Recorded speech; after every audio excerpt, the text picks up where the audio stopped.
We are Girls Guts Glory. Happy Sunday. We're so excited that you're tuned in with us today. We have a pretty fun adventure in store. I will say first and foremost as well, we have, as you can see, Sin is not able to be here this week, but stay tuned because she might be joining back again soon. And pretty much that's it, unless there's anything else besides the fact that we're not going to have a giveaway today, unfortunately, everybody. We found this out. But stick with us because the story is worth it, and we're worth it, and you're worth it. And we're going to be more active on the Twitch during the break, so we'll be there to answer your questions. So start ruminating and thinking about all that good stuff in your head. So with that being said, I think we can just kick off and get right to the storytelling. Let's do it. All right. So, in brief summary, this adventuring party has been in Waterdeep for 6 months, have gone through highs and lows, but a little curious pixie over here had led them underground into a very questionable lair, which eventually they got themselves out of, but had acquired some sort of emerald earrings that seemed to be special, or at least worth a lot of money.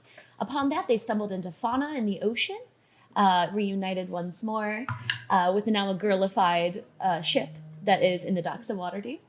And from there, you guys had found, done some things throughout the day, recovered you guys have all been doing different things for 6 months, but essentially it led you guys all to spend the night in Rowan's treehouse in the hero's garden, which is the central park garden of what would be Waterdeep. However, some noise had been stirring outside, and quickly, as you guys pulled back the curtain, you discovered that the palace was, quote unquote, being pillaged in some sort of way. Looking closer at the earrings, you discovered that there was indeed some sort of drawing inside one of the emeralds that denoted that this perhaps was Laurel Silverhands, so the essentially open Lord of Waterdeep's earrings. Wanting to return it to not become culprits in this investigation or this showdown that was occurring as the palace was being robbed, you guys quickly, pushing through a lot of adventuring parties, tried to make your way to the palace, which led to some very funny circumstances, including activating animated armored guards that were on the outskirts near Blackstaff Tower inside of the Palace of Waterdeep. And that's where the session last picked up. So in that last session, you guys had met very quickly Vita, who seemed to be this woman working alongside Captain Farland, the man leading this investigation, the city guard and the city watch, trying very difficult. Oh yeah, you met Captain Farland. Yep. You met him. What was his comp again? We said Paul Walker. Yeah. Paul Walker lookalike, Captain Farland. And Vita, giving kind of oversight of you guys, decided what to do. So she caught that perhaps you were worth at least bringing on or had more information or evidence. Captain Farland agreed. And you guys were brought into one of the neighboring areas of the Palace of Waterdeep. This beautiful home, is almost looking like a White House in the sense of the white marble that's made of. You guys were brought into a holding room, and City Guard kept watch pretty avidly as you guys were trying to spend the night. You guys also had some interesting occurrences happen that night, whether it be finding Mr. Hopkins was alongside you, or finding out that you might want to join a secret society. Nonetheless, at Captain Farland's kind of hint, with an hour to leave without any guard in front of the place you guys were thrown into, you started to sneak out with Vita. So, as you were very cautiously making your way through, trying to avoid the watches, you had walked into a very strange room that seemed to have a familiar maybe spell or teleportation-like magic, which you guys had interacted with not too many sessions ago. And you saw these basins of water colored in different tones. So you started to drink them, which led to a lot of fun antics. And right now, half of you, I believe, a little bit more than half of you have all been transformed into a tapestry. So you guys all jumped into a tapestry and are all now like tapestry versions of yourself. And we ended with you guys finding a small door against one of the tapestry roses that were wilted. You guys pushed it aside and caught there was a black door. And 3 of you guys had entered it, and standing on the outside trying to watch as their woven friends are moving through the tapestry and then enter a small black door is Rowan and Lilith. And we'll just pick up right from there. So, who stepped into the door at this point? It was Fauna. 3 of us. And Vita and Moira and Lala. So just Lilith and Rowan are standing outside the door right now. Like standing outside the tapestry wall right now, witnessing you guys walking into a black hole. Okay. Well, there they go. I think I'd better join them. Really? But you'll be here with the pitcher of water. How are you guys gonna come back out? I don't know. I've got orphans to teach. I understand. And I think it'd be better for you to be out here. Okay. Should I give you a specific amount of time and then come back? Or just come back whenever I'm done teaching? Oh, you're going to be leaving. Well, probably. What time is your next class? I think it's already passed. I think I've already missed a class at this point.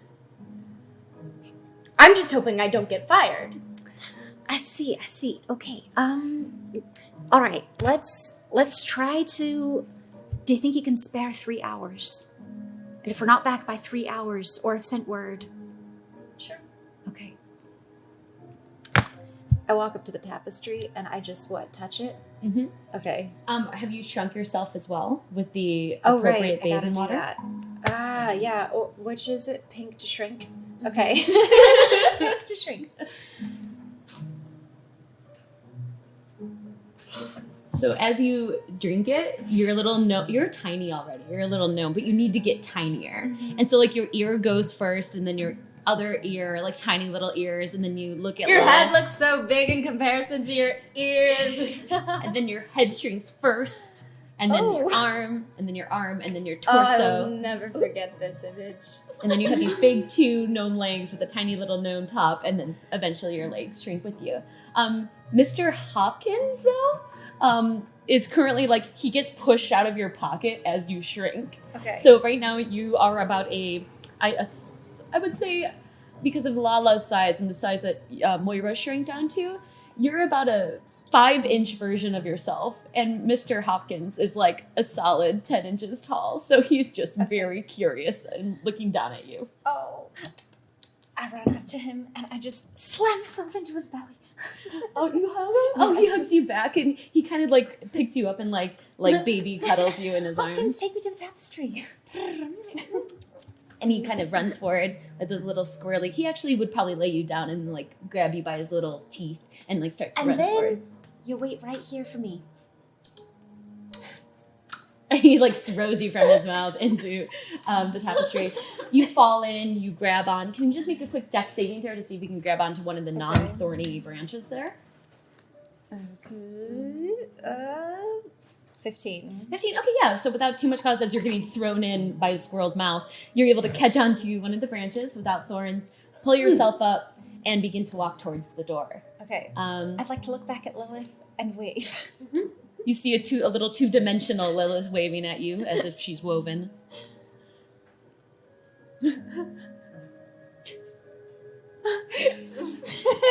Okay, and I turn and I look at the black door. Am I close to the back? Yeah, black you're door? just about an inch or 2 away from it. Okay, all right. Okay. I hold my breath just in case. You hold your in case breath. I land in water. I You don't know. walk in. Great. So you walk into the black door. Okay. Lilith, you just wait there with the little Mr. Hopkins kind of like, Oh. he gets a little closer to you, like inch by inch, very hesitatingly. I can't eat you. You're my best friend's pet, so it would be wrong. Can I have you Can I have you make a quick... Let's have this be a Constitution saving throw with advantage as you're trying not to envision the delicious meal that Mr. Hopkins would be. Good thing Rowan's not watching this. With advantage. With advantage, though. So 2. Okay. 13. 13? Okay. Yeah, I mean, like, thankfully you don't get the comic, like, him turning to a ham thing that, would happen in the early kids' cartoons. But, like, you're on the cusp of it. You're just like, it's cool. And you have enough will to not try to eat him. As he's just looking to you very expectantly, but he's quite plump right now. I reach into my pack for a biscuit that I put in there earlier to satiate myself. He like crawls up your arm and like waits for and like tries to like take some of the biscuit from you. Oh, fine, here. Run across the room. He jumps after it and starts to eat it as well. All right, so as you try not to eat her pet, Very similar. the rest of you guys, you felt a moment of it was the weirdest sensation that you have ever felt, where you felt like you pressed against something cold and then it felt like a thread being pulled, as if your whole body like was almost woven together and then being pulled apart. It's a Like distorted, spaghettification? like spaghettification. It doesn't hurt. It's just the sensation is cold and slippery, and it feels odd as you kind of feel yourself deconstruct. Did we just walk into an actual black hole? So, I'm like, puke. That's a phobia of mine. yeah. But yeah. I shouldn't have told you that. So, as you enter what seems to be a void, a moment passes as you can kind of feel, almost starting right at the core, something reweave. And you feel once again that slithering, but now it's warmer and it's kind of glowing as it's building back out what you think might be of your soul. You're not certain. But as it does so, you actually take a moment and one by one, you guys reappear. Right now, though, it's different. You feel like you're walking on grass, or like at least the land beneath you is grass. But as you're looking at it, you take a moment and you look at your friends, and they're still made out of this woven fabric. I like your stitching. Thank you. I think we've just been rewoven into a different scene. Are we in a different tapestry? We might be. Oh, God. Would you guys like to make a group perception check? Yes, All right, please. go ahead. Ooh. No. 22. 23. 14. 5. 5. Okay. So, the two of you are a little preoccupied with the sensations. But the two of you, you guys take a moment and you're able to kind of look around. What you can tell is you're on something that looks like a patch of grass, but you do seem to be on something like a mountaintop or something like that. It's hard to tell. You think that there's a stream nearby that kind of leads down. And as your eyes are following kind of the woven two-dimensional view that you're having here, you see beneath you what billows out seems to be a pretty big war scene on the bottom of the hill. You look up, and the clouds you came out of, it appears you had actually puffed out from some clouds behind that dropped you on top of this hill. Some clouds in the distance are billowy and dark. So you're in some sort of tapestry scene of a war? Is the war scene like happening? Are they fighting? Or are they just like frozen? I'll say with a check of 23, they seem to be moving. Oh, no, there's a war. Do we have to go down there? Is this a battle that I might know about? Well, not with a 5 perception, I don't know if you would Is it see. a battle that I might know about? With a 23. I'll have you roll a history check. 15. 15, okay. In terms of halfling history or something like that, no. This looks like, from what you can tell, you might be on one of the mountains of Waterdeep. Like, one of the mountains that oversee the town, and that might be the beginnings of Waterdeep. Because of the way that the river kind of goes down, and then, now I see the ocean far in the distance. The history of Waterdeep. Yeah. If I look out, like out of the tapestry, do I see anything? You know, like we could see Lilith waving it from a room. Where is this tapestry hung is my question. I see. So you're trying to like look out into the actual. Okay. Roll perception with disadvantage. Oh. Crit. 16. Okay.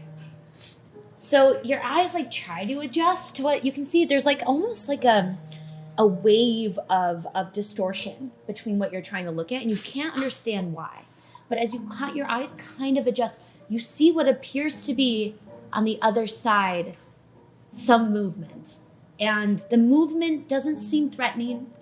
It looks like it might be, it's hard to see though, because the only thing you catch is like a quick spark of light, like some sort of light source.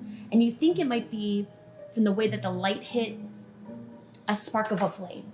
But it gave you just enough of a view to see that something's happening with fire in this place. Hello? Who are you calling to?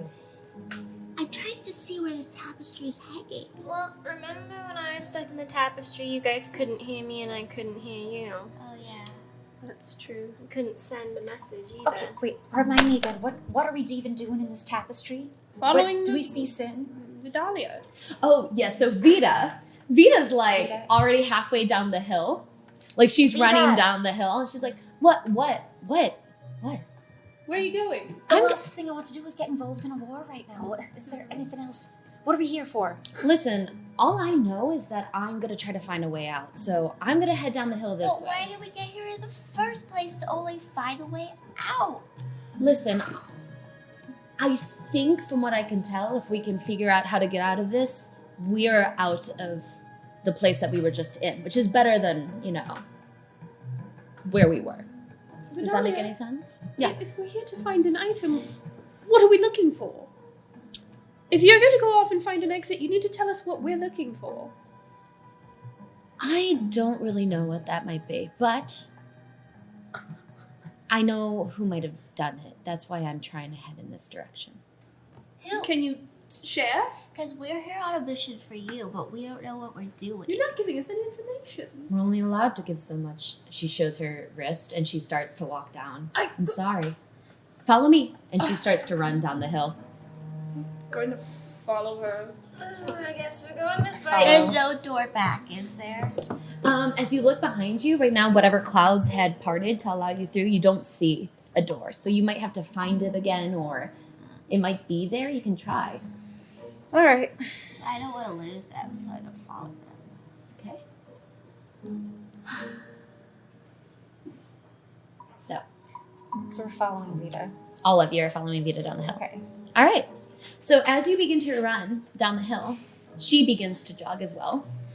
She's kind of like jumping over rocks and things that like are hard to see with the way that this tapestry is woven itself. So I'm just gonna have you guys all make a dex check to see and make sure that you're not gonna fall into anything. Ooh. Wait, what am I flying? Natural 20. Natural 20. Oh, what am I rolling? I'm still gonna have you make the same dex. Unnatural 20. A natural 20. Okay, so 20s. And what was yours? 7. What was yours? Am I going to fall right out of the tapestry? Is yours a natural 1? Yep. Oh, sweet. Okay, so this is what happens. So as you guys are all running, she is very agile. And you've seen how sleuthy she can be, but she's able to kind of jump and like avoid a lot of the things up in front of her. Yeah, kind of like that. As you guys are all just trying to be a little bit more cautious sliding down this hill. However, there is that riverbed, and she is kind of hopping against the riverbed, going down the river towards whatever scene is occurring beneath her.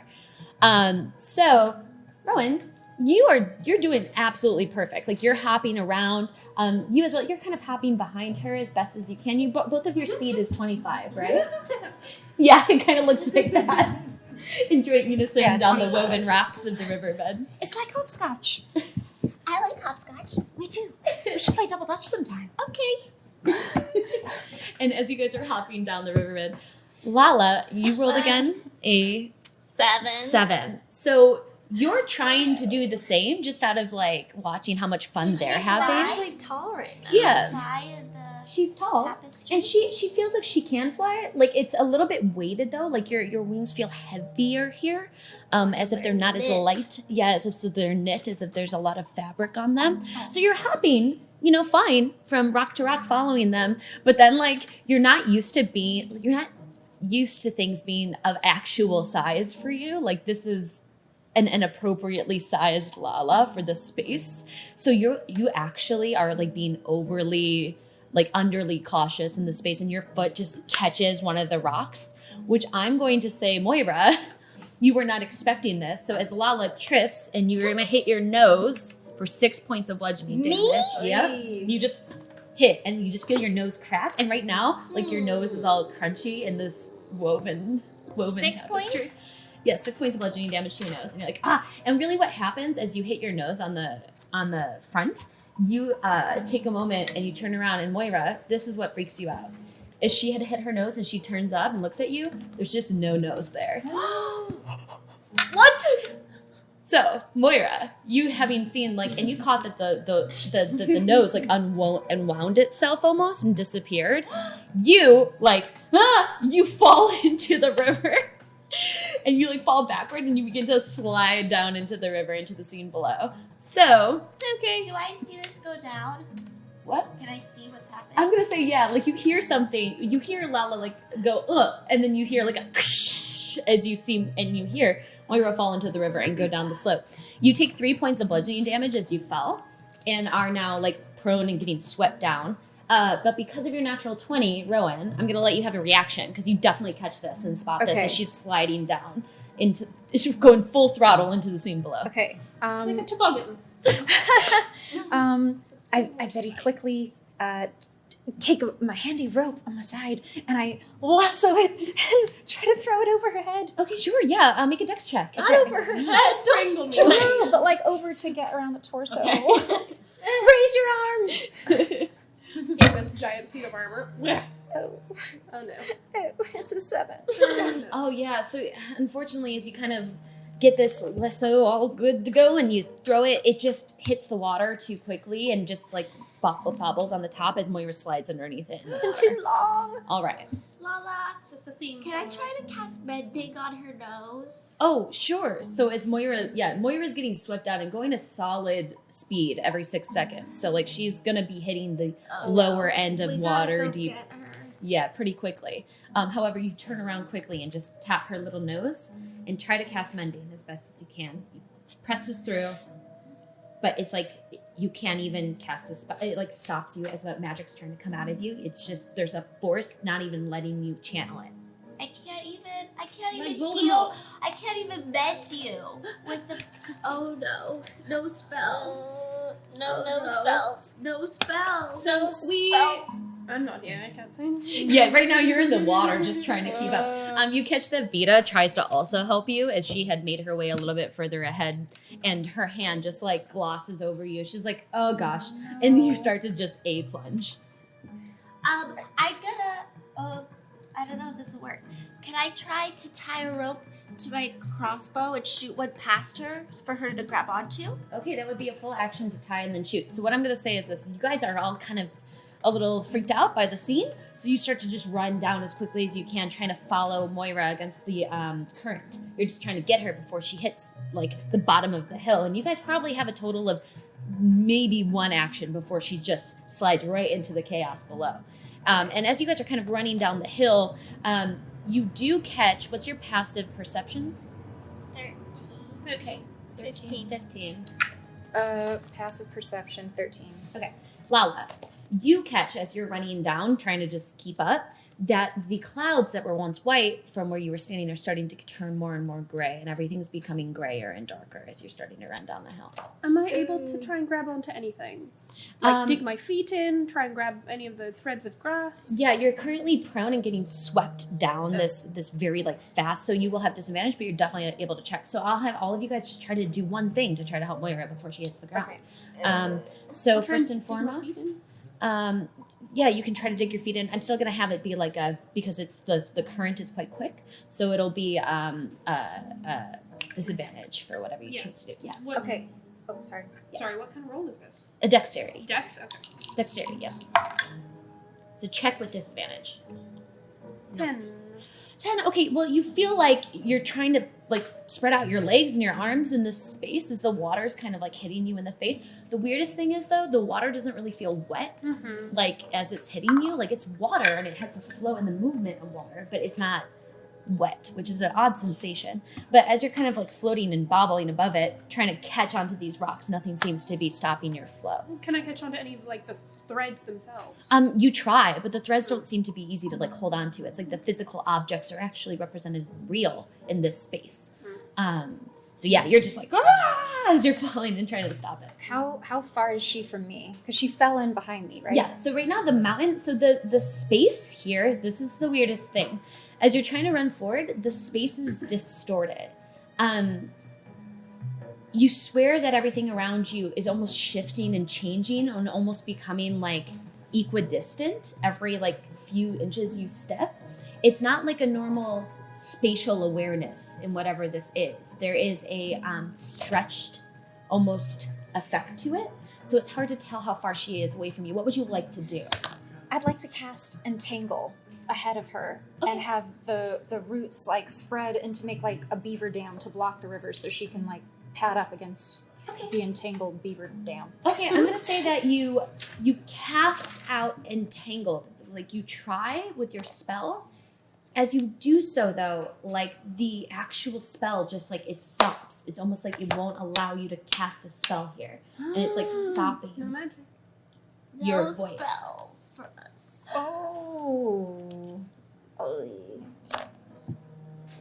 So you just keep running as you I try to keep cast. running, yeah. Okay, I'm sounds good. going to, if I can, Yeah. I want to tie rope to an arrow Okay. and then shoot it towards, like, past. Oh, the same thing that Kim was More- trying to do. Okay, great. Yeah. Oh, I was going to do that So too. in We unison. could all try. And in can all do unison. In Maybe unison. you'll do it, maybe I'll do it. maybe Maybe we'll we'll both do Do it. it. I love it. So in unison, the two of you guys grab out your bows, you tie your rope, you get one I'm action. shooting my crossbow. Yeah, sounds good. You're shooting the crossbow against the rope. You're shooting your arrow. Longbow, yeah. Your longbow. You're trying to hit Past her. past her. Yeah. Okay. So then this would actually not be to hit because you're not trying to hit anything. Let's just have this be a dexterity check. Can it just please be the hit? 20. It has to be a dexterity What? check, I think, because you're not trying to hit anything. 21. 21? And 12. 12? Okay. Yeah, your arrow just like Right kind of into catches it. one of the rocks as she's falling down. However, yours, the spatial awareness here is difficult to understand, and it's not so much that you hit something here or trying to hit her, you're just trying to get above her. I'm trying to get past her so when she goes down, there's a rope next to her. Great. So it arcs, and it kind of arcs perfectly, almost like right on spot as it hits right in front of you, I know what I'm doing. Moira. Though you're sliding and you're slipping, you're trying to grab on anything, you do see off your peripheral vision some sort of arrow with a crossbow with a rope tied to it. So just make a quick dex saving throw to try to grab it. This is disadvantage. It would be because you're prone. Don't remind her. Trying to be a good player. This is Fauna. It's a god. Oh, one of them was a 20. It's 6. 6. Yeah, your hand just like slips through that crossbow. Like you can't even grab it, unfortunately, as it just clinks past and you begin to tumble. Am I just being swept out to sea at this point? It's hard to tell because of right now the woven fabric around you kind of like dancing, and you didn't have the highest perception check when you first walked in. You knew there was some sort of scene, but you don't know where you're heading towards. All right, I'm just gonna try and starfish myself out as much as I can so that I might be able to like hit a rock or grab onto just anything. Yeah, it's chaos per se, but right now it seems like as this is happening at an exponentially fast rate, though from where you guys first entered, you were atop of hill, and it was very hard to see what was beneath you. After just one round, it seems almost as if the war is imminent, like it's right in front of you. So you tried to stop this scene from happening, but the moment that you hit whatever this might be, you're all catching, especially you, Lala, as you had been running and trying to help, that right now the clouds, instead of a gray, are like a dark black. And as you look up, you catch what seems to be cackling energy from the sky, and you see beneath you what appears to be a crazy war zone. So, what happens is this. There's things I won't do. Well, we're going to go into initiation. Okay. There's a very fun scene that y'all are tumbling into. As this is happening, Lilith, what's up with you? What are you doing? Mr. Hopkins and I, I'm using my chalk that I got, Yeah. and we are actually playing hopscotch. Yeah, believe it or not. In the basin room? Yeah. Against the side without the teleportation circle, or are you guys playing hopscotch over the teleportation circle? It's a pretty small room. We're just like right in front of the tapestry. We're in Oh, the okay. area right in front of the So tapestry. about the 7 feet that you have right there, playing Yeah. very narrow squirrel Yeah. Lilith hopscotch. Yeah. Fantastic. Let's just get a scene of that real quick. So he's like, here, I'm gonna have him roll a d20. 19. With his really dex good plus 2, I hopscotch. think it's 21. Yeah, he like is doing squirrel flips and like then turning around and like re-flipping onto another thing and then like flipping once more and then flipping and flipping. And then he's like on the other side and he just like finishes some of his biscuit and looks to you. Yeah, I give him like little Oh. crumbs every time he does something good. Aww. He's eating on the other side. Can I have you make a quick dex check too? Natural 1. Tapestry biscuit. You know, that might be pretty funny if that does happen. So as you're trying to like hop, like for some reason, like he just like looks to you widely as he's like, as you're like, what? And then you didn't realize that your foot caught on the tapestry. I'm like a squirrel. I need water. I'm done. I think we could all. Yes. There's so much smoke in the air, guys. In case you're wondering why we're Yeah. all like coughing, It's bad. It's burning over bad. here. Yeah, we're on fire. I've been you know. coughing, eyes burning. Yeah, and I actually, my throat's been hurting a little bit, but not like a cold. It's like actual air quality, guys. It's not good. When I was at Welcome work to the other day, California. it was snowing ash. Yeah, it was Yeah. like So they pulled Stranger everyone Things. inside. Scary. Yeah, it really was. The car is We're in the covered in upside ash today. Yeah. So, Anyways, so as he coughs on his biscuit, afraid to, as a scene, your foot caught on the bottom of the tapestry, as you just like full fall into it, full Lilith. No! And so right now you're like caught and your hair is tangled in some of the roses and the vines. no. And like your hair is like in the Too big vines. for the door. But like you're in there right now and you're big Lilith. How did I get in the tapestry if I'm not small enough? You can still get in the tapestry bag. the door. You just and Mr. Hopkins is just looking at you in fear. And like some of the biscuit drops out of his mouth as you enter it. Are we cursed? Well, I'm just here now. This is where I live. He's like squeaking at it, like he doesn't know what to do. Like he's squeaking in the front, like running around. Do you Like, can I motion? yeah, you can certainly try. Okay. Yeah, what do you do? I point to the water, the blue water. The blue water? Yeah, All right. towards the water. An intelligence check real quick. I have his. Oh, yes. Can I have you roll intelligence for him? Yeah. So 4. Stupid baby. He's just hopping around in confusion. He's trying to understand what you're saying, but Can you speak with it? No, you can't. Animal handling. Trying to strangle him through the tapestry. Ow! What if I make a performance check? Sure. And try to like perform like. you know, I'll say that you can try your performance check because that's within your miming. Remember your miming Yes. ability. That's canon Sure. now. Yes. Okay. So quick So- performance check to try to get out of this. I want to see what it looks like.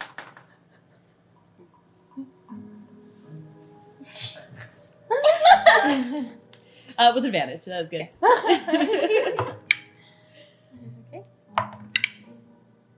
Two dice. Oh wait. 16. 16. Okay, so he's just sitting there like freaking out with that very low intelligence check, and then he just looks at you and he's like, as he watches you, can I have you make a secondary intelligence check with advantage? Okay. Give that dice a pep talk. 14. 14? Okay, so he's like, And I point again.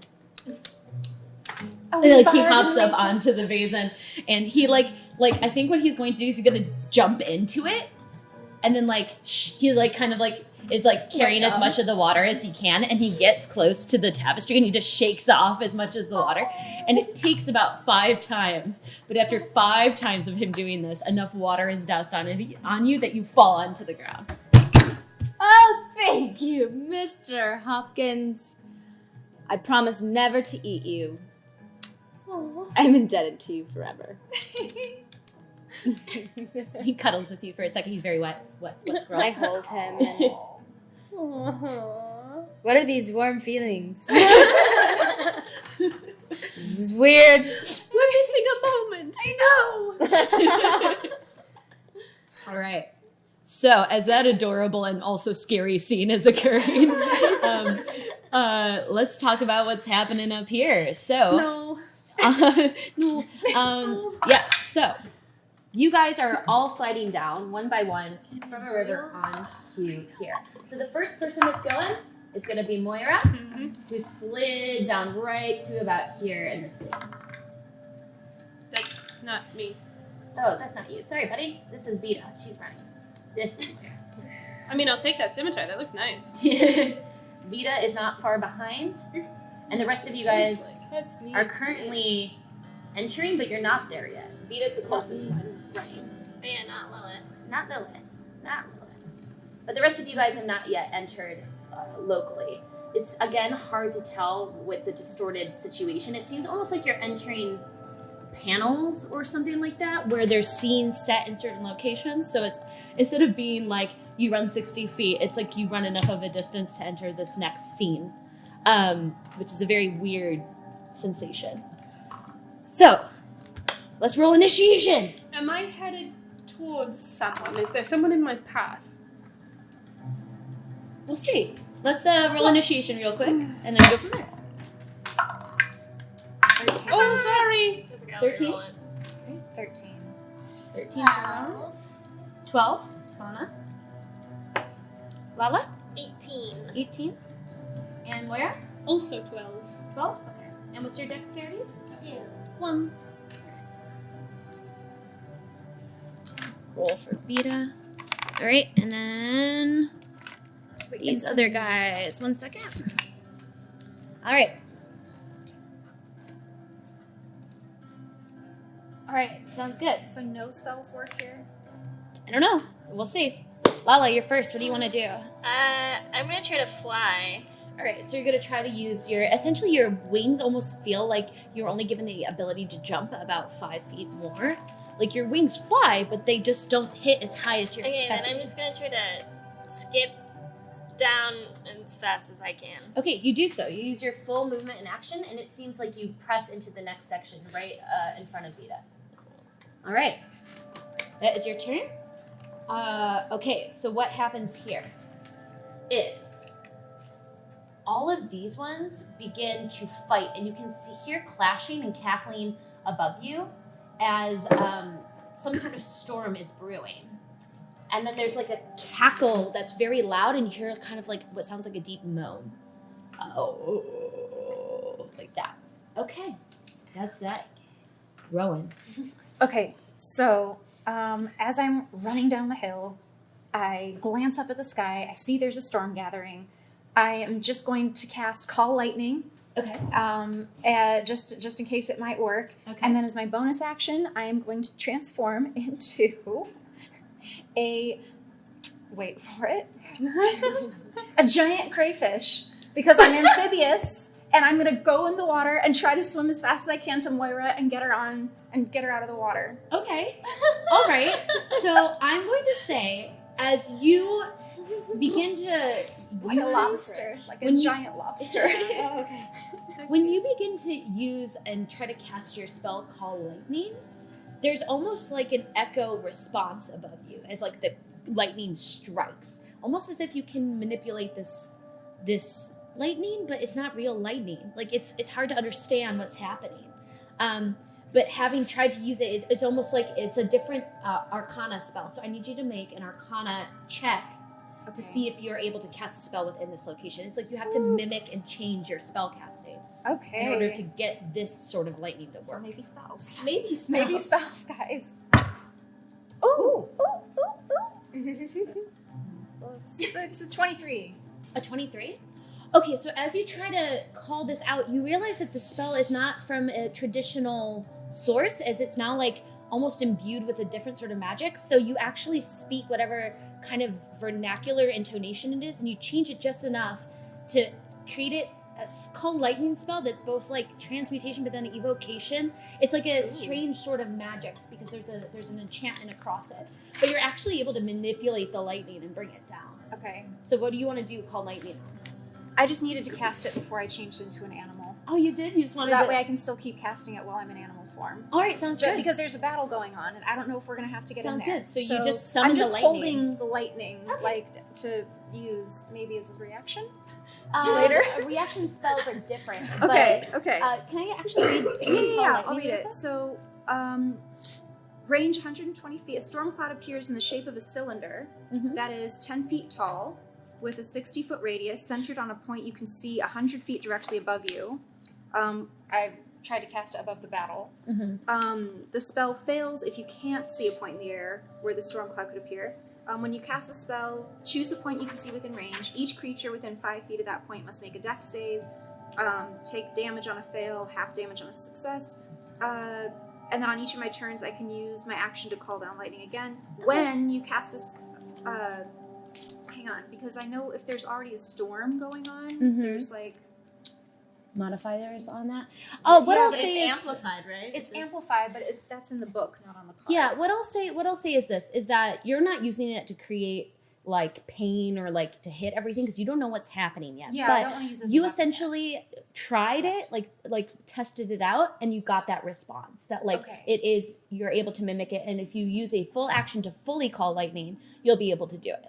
Okay. So you kind of used your bonus action to do that, or your full action. Your My other bonus action was to just turn into a Sounds giant good. crawfish. Sounds good. So if you don't want to hurt anybody but just wanted to see, you could use your full Okay. action to kind of gauge that. You turn Okay. into a crawfish, you jump into the water, and are trying to dive and swim after Moira as quickly as possible. What's the speed on a crawfish? Swim 30 feet. Okay, so you get like half speed towards her, so you get towards, you are like further back because everyone else used their full action to get forward. So you're about halfway back from where both Lala and where Vita is. Okay. Okay. Where am I in relation to Moira? You are double speed away. Okay. So whatever that would look like. In this weird triptych where like speed doesn't matter as much as just like perceptual vision. Okay. Okay. Let's see. That is your turn. Fauna. I'm gonna see if I could cure wounds on Lala. I know I tried to use the spell mending because I thought tapestry like mend, but now I'm gonna just see if my healing spells work, so I'm prepared. Okay. You touch Moira's nose and you try. Lala. Oh, sorry. Lala's nose as best as you can as you're running forward. I think you would actually have to use, because of where she's running, you have to use like a full action and movement to get to where she flew to. Because she's far away from you guys right now. Well then let me try healing word then. Okay. Because I'll try healing word. Okay. So as you try to cast out healing word, you're able to say the spell, but there's nothing that comes through. There's no communication to your spell source. So it's very odd to not be able to channel your healing divinity within this location. Oh no, not good news, guys. All right. Not good news. But would you like to use your speed to get halfway? Yeah, well that's a bonus. Healing word is a Oh, bonus that's great. action, so I'm just gonna use my full speed to catch up. Okay, you do so, and you get right behind Lala as you run. All right. Moira. Am I headed towards something? Is there someone in my path? Yes, you're actually swinging like a far deep left. There is some sort of skeleton that's fighting some sort of warhorse right in front of you. That like you're still far enough from the scene that you're seeing, but like you're entering what appears to be a very large battle scene. And it's hard to tell where the water ends here, or if it here, because of your proneness and because you're like surrounded in water, I'm just gonna have you make a quick perception check with disadvantage. Okay. We'll try. All right. No? No, that's like a 6. Okay, yeah, you can't see anything around you. You're not too certain. You just know you're entering some sort of battle scene. No. But I can see that I'm headed towards this skeleton thing? Yeah. Alright, I'm just gonna lean into it and try and torpedo into the skeleton and try and take its legs out. Okay, so this is what happens. Oh, good. You hadn't realized that you're now coming from a section of the painting where the river ends against the hill. So it's like a full stop. So what happens is... How does that even work? It's like... a bad painting. It's not realistic at all. Yeah, it seems like the distortion of the scene cuts off the location and the edge of the hill, if you're looking at a tapestry and there's hills and there's a water stream going down it, and then the stream you don't see where it curves to. It's like that. It's like you hit the edge of the hill and the river. Okay, then if I can see that, then I'm gonna try and stop myself. You can't see it, but what happens is you fly. Like, you just go flying because you had already gained speed from the actual speed from the stream, and you just are flying with your back, and you don't even realize you're A-lining it and directly hitting the skeleton that was right beneath you anyway. So you're gonna be like plunging into the sky like this, like that, like a rocket. So wait, am I actually close to where it just ends, or? There's a trip, so it's 3 panels, it seems like, where the first panel is like the hill scene in the distance with the calm storms. Then you hit what looked to be the secondary scene. Off one of the triptychs into another. Oh, Jesus. All right. It's hard to tell because right now you guys don't have a full view of the painting. You didn't have a high enough perception check to see what was happening. I literally just fell out of nowhere on top of this guy. Wait, yeah. you came from one tapestry to another, like they're next to each other? So a triptych is like 3 3 panels. So one panel is like a specific scene, the next one, it could be like a close-up of the battle, and then the third one could be something else entirely. So I just went from one panel to the next. Hieronymus Bosch's Garden of Earthly Delights, which has 3 panels. God, I hope it's not a Bosch. I'm an art history major, guys. Oh this God, is like I hope fun it's for not a me. Bosch. That's a lot of. We recently went to the Getty and saw a lot of tapestries. Yikes. So you literally ricocheted off one panel into the next one, and you're just in the war scene now. Okay. You fell and just plummeted conveniently one of the skeletons beneath. So he has to make a dex saving throw on your action. He fails that as he gets knocked over by you, and then you can use your full action if you want to stand. Because your movement is 0 right now, because that was your movement. Can I stand and pull my sword at the same time? I'll say you can do that. Yeah? Okay, sure. I'm gonna be ready if someone tries to attack me. So you stand and you pull out your sword, and right now, what you see around you, you're the first person to enter this. And what you can gauge is this. All around you, there's black swirling clouds. It's hard to see exactly what's happening here. Is this familiar to me at all? This is like, from what you can gauge from the landscape a long time ago, it's really hard to know what this scene might be. Roll a history check. But the black swirling clouds, is that anything like the vision that I had? Feels familiar. Oh, cool. Awesome. Great. Neat. History, you said? Yeah. That's, what, 7? 7. Okay. The only thing you know is this. This is an archaic scene. This is a old scene. There are a lot of elves here. There's a lot of things in the sky. Like, this is one of the reckoning years. 100%. Cool. And this is a scene from History of Waterdeep. So who knows when that might be right now, but you're like, uh-oh. This is like a showdown. Okay, so with that, back to the top of the scene. Lala. Oh, do I see Moira? Oh, wait, sorry. And also Vita runs forward. She was like high up on the action, so she ran here. Sorry, one second.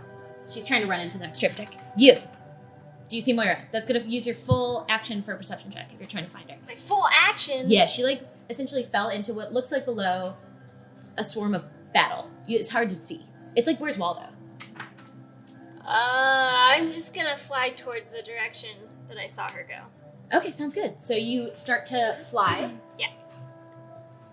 And the moment you have to use your full action, your full bonus, and your full movement to get there. But then right on the edge of it, you feel like you suddenly the cliff just hard ended. Like there's nothing beneath you and your feet. You're flying, but you're starting to fly down a bit. Like there's a solid 25-foot drop that is happening right beneath your feet. That none of the girls running. Just into a scene below. This feels like it should be okay. Flap my wings. Flap my wings and just go for You it. start to flap your wings, but it's slowing you down slightly. It's going to be the next round that you're able to land gently if you want. But what you see beneath you do, and what did you roll on your perception? Oh, you didn't want to do a perception check, right? Because I wanted to get there. Okay, yeah. So you just see a battle, and then clouds and darkness and cackling lightning above you. Yeah, okay. All right, that is your turn. Now it's all their turn. So what ends up? What? Sorry, what? All right. So what ends up happening here is that this guy is going to stand forward and engage with you, Moira. Cool. These ones continue your battle. I need to see if any of them notice you and what happens with this right now. Okay. 1 second. Okay, so nearby you, though there's many other people swarming not far away. This one goes down from this horse. This one goes down from this. And this guy kind of turns and begins, there's a couple friends behind here, and he starts to run towards you as well. Cool. What about the warhorse next to me? The warhorse next to you is engaged with the skeleton. That is also facing me? He wants to hit the skeleton. The skeleton's trying to hit you. Okay. Yeah, so that's what's happening. All right. Maybe. It's hard to tell. All right, what is your AC? 17. 17. Let me see if I have Shield of Faith on. I might. No, I have Pass Without Trace, but I don't have Shield of Faith. Okay, well, either way, this creature with the sword, the skeleton, tries to slice down at you twice. But you're able to just maneuver enough away where he just pings against your armor. No damage taken. The warhorse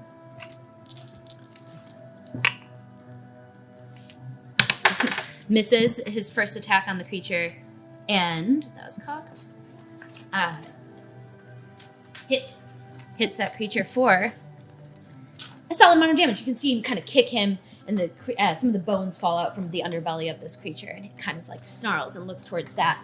This ghoul over here, however, notices you and is going to also attack you. Rachel knows what this is. Yeah? Oops. Ooh! Oh, God. Yeah, it goes to bite and just totally misses you. Its mouth is essentially just trying to scare you as this creature is coming forward. All of these creatures, though, definitely distinct lay of the land. It's clear there's knights and armored people and people with horses trying to fight against a lot of creatures of the underground. So you're starting to understand what's happening around you.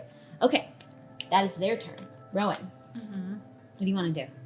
Crawfish? Well, I'm still a giant crawfish in the river. So, Yes, you are. Come snap, snap. Yeah, so I'm assuming I'm still going after Moira, trying to catch up to her. So with your full action, your full movement, you two hit the edge of the riverbed, and you just start to notice that you you essentially catapulted out of a river with 25-foot drop as you're flying crawfish in the sky. This is such a serious battle scene, and all of a sudden this giant crawfish just comes out of nowhere snapping. This is so D&D. Oh my god. This is so D&D.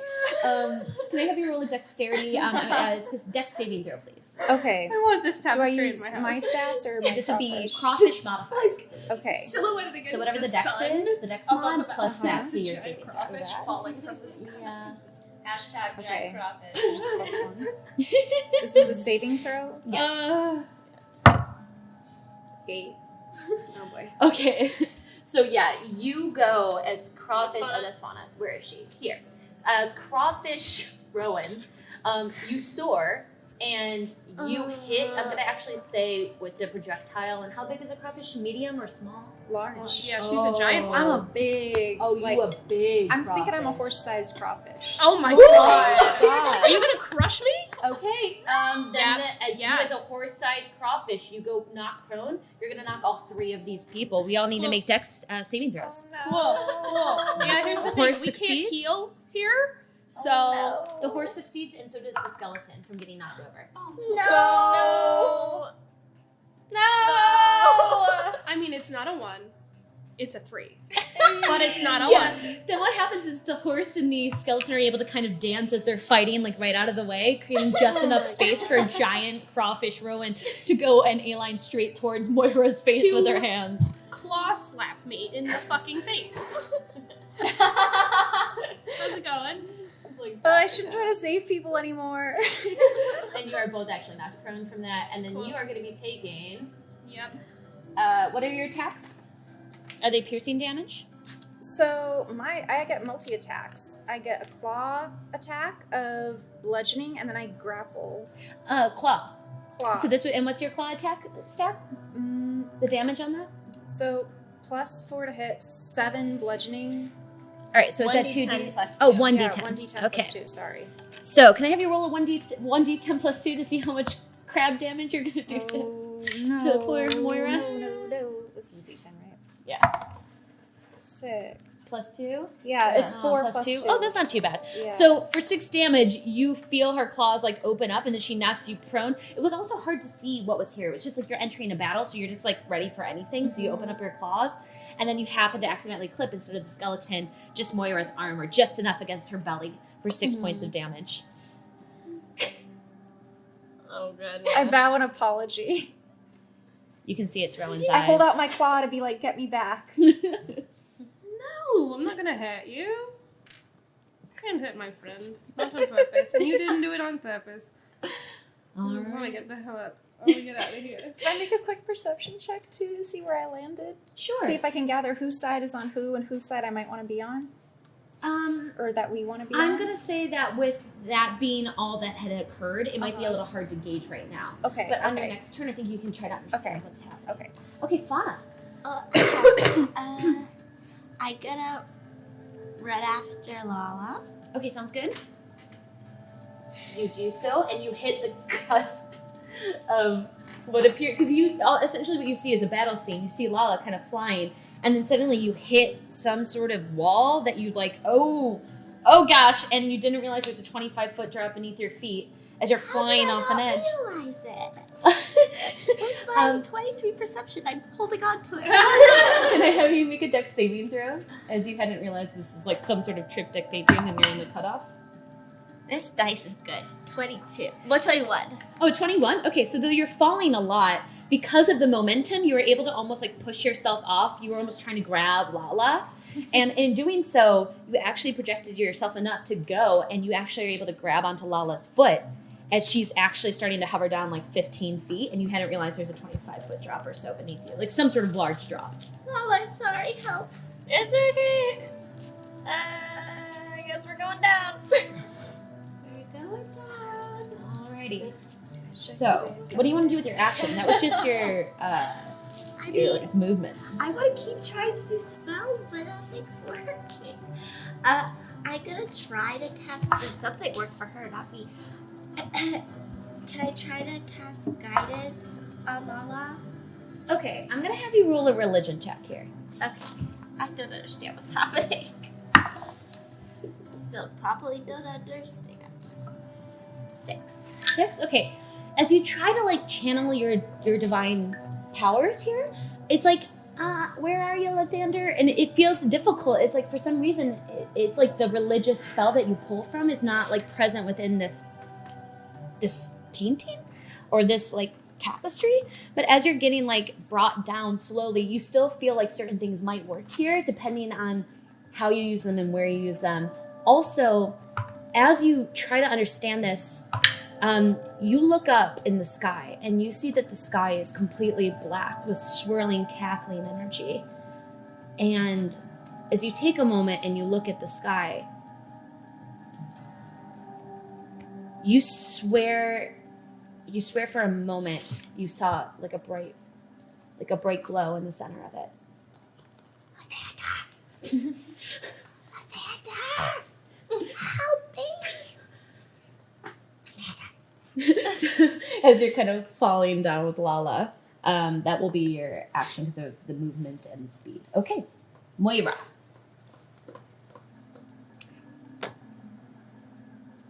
Do I see any horses that don't have riders? Make a perception check if you want. Bonus action. 13? Okay, you look around quickly. You catch that quite a few of these war horses don't have riders around you. There's one, I don't have enough in the minis, but this one, though it's dead, there's another one around here, not too far away from you, that is fighting. Can I use Find Steed to take the form of that war horse that's already there, but beef it up so that it would be appropriate for the war horse that I would find if I was using this spell? Does that make sense? I think so. Can you just say that one more time so I can follow? I use the Find Steed spell, but use this as sort of a template? building blocks basis? Yeah, you can totally do that. For something that is appropriately, it says it's a long-lasting bond with an intelligent, strong, and unusually loyal steed. Okay, make a Arcana check as you're trying to do this. Oh boy. No, I don't. It's 2. 2? Okay, so you begin to cast your spell, but there's a moment where you feel like the summoning isn't, the dialogue is different here. There's a new layer to trying to get a spell pressed through in this location, and you can't figure out what that is in enough time at this moment, so you just open your mouth and it just stops, and then you close your mouth. So you still have your action if you want, but you just cannot cast that spell right now. Well, I'm gonna get up. I'm prone, so Okay. I'm gonna get up.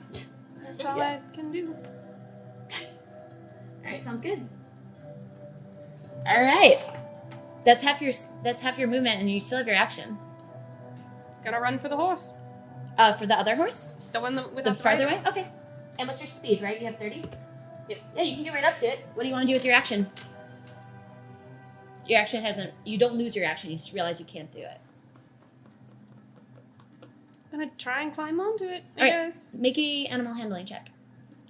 I don't want to roll this dice. He's not been great to me today. Get a new one. I don't have any. We have a Oh! 19! 19? That's nice. Finally! wow. So yeah, you mount this horse. You just throw your leg on it, over it, like you are just you are just totally done with the scene. Yeah, you're just able to kick off. Now this horse seems like it's kind of resisting you, but it takes a moment as it gets kind of used to you, and it's agreeing with you. It took a moment, but it's there. It's ready to rumble. Yeah. Sounds good. You mounted a horse. You're now on a war horse. I have a fake thread horse. It looks pretty cool. It's it's got this very distinct looking armor on it, beautiful armor, shining armor. It's hard to tell. It's old looking. You're in some sort of ancient battle right now. All right, Moira, that's your turn. It is now At least turn. it's harder to knock me prone because I'm on a horse. One second. Maybe. Okay, so as this happens, the energy above begins to cackle and grow even larger. There's a large strike and sound of whatever is looming above, and you guys hear that deep sound once more, the oh. And as you look above, what you see is a slightly disturbing vision. What you catch is this. It's hard to know how early this might have been in terms of the lore of Waterdeep. Waterdeep is very old, has been around since very early days. But you swear that you see above, in the dark shadows, a face. And this face looks as if it's the face of a god, some sort of undiscernible god. Do any of us know what god this is? Undiscernible. You cannot see right now. If you want to try to get closer and understand, sure. But this god's face it looks like it's in anger and in frustration, and it's currently billowing up towards the center. It's almost creating shadows and circular energy that's trying to go upward towards something. And as all these shadows are kind of circling around you, the thing that you catch most distinctly is this.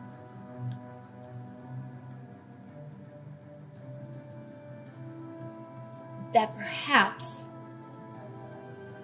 everything fighting here, though, is clearly undead.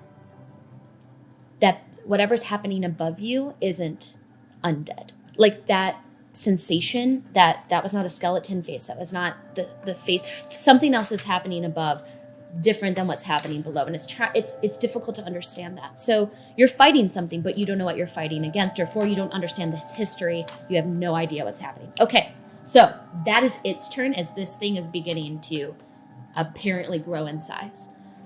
All right. Lala.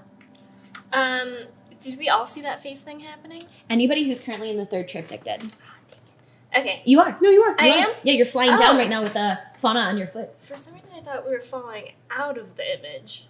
No, You're you're not falling falling. the image, you're falling into okay. the final third image of it. Okay, I'm going to cast Primeval Awareness. Okay. My Primeval Awareness, which I can expend a spell slot. And I can sense aberrations, celestials, dragons, elementals, fays, fiends, and undead within a mile radius of myself. Roll an Arcana check. Oh, wow. Ooh. 18. Okay. You take a moment with your spell, and you feel though you should get answers, nothing here is celestial undead, nothing, not even the skeletons, not even the ghouls. So you're able to actually cast the spell. Unfortunately, you lose the spell because you successfully understand how to make the enchantment like move in your mouth enough that you're able to press out the spell. But as you feel like a faint trickle of the spell exit your lips, nothing resonates with it. Okay. And I'm just gonna keep going forward. Or Okay, down, you're gonna try or- to. So I'm gonna say you use the rest of your movement and your action to gently place down Fauna, who has been holding onto your foot, and you successfully make it down without any damage right about here. All right. So now it's all their turn. So with this being said, I'm going to say this man turns towards you, and they're going to attempt to. Okay. So. They take some damage as this horse is able to kick him with the reaction, but he's still standing strong. Uses his movement. So he uses his full movement and action. Oh, sorry, Moira, I knocked you off there. Gosh, dang it. Full movement and action to try to get towards you, but the other one is able to successfully get closer to you. And what's your AC once more? 17. 17. Oh, natural 20. Okay. Ooh, okay. So as this creature bites into your leg, just able to get onto your leg, it like latches on and it holds on as you can feel it starting to like suck out whatever your woven energy is. So you're going to be taking. Okay. I'm going to call this. Oh yeah, because I have to double it. Sorry. That's 17 points of unwoven damage. So you're right. Yeah, I'm gonna call it that, even though it's technically just bludgeoning damage. But you're not bludgeoning, excuse me, piercing damage, and then also some other damage that is different. But on the right hand side of your leg, your right hand leg, you just start to feel your leg, like your foot, get unwoven, and the inside of your leg get unwoven. That's essentially the sensation you begin to feel on your right leg. So 17 points of damage. As in, I'm starting to unravel? Yeah. Jesus Christ. Oh. Cool. Your armor still stays on, thankfully. Like it thankfully, all your armor's kind of connected in different points. So but your foot right now is non-existent. Like you're up to your knee, you have no leg. Neat. All right. No. That is its turn. Are we gonna have a peg leg? God. Oh, I have to roll for the other ones. 1 second. Peg hand. The other results. I 1 don't second. know that. Okay. So Okay. So as this battle's occurring, there's 2 more battles around you, and there's actually quite several battles.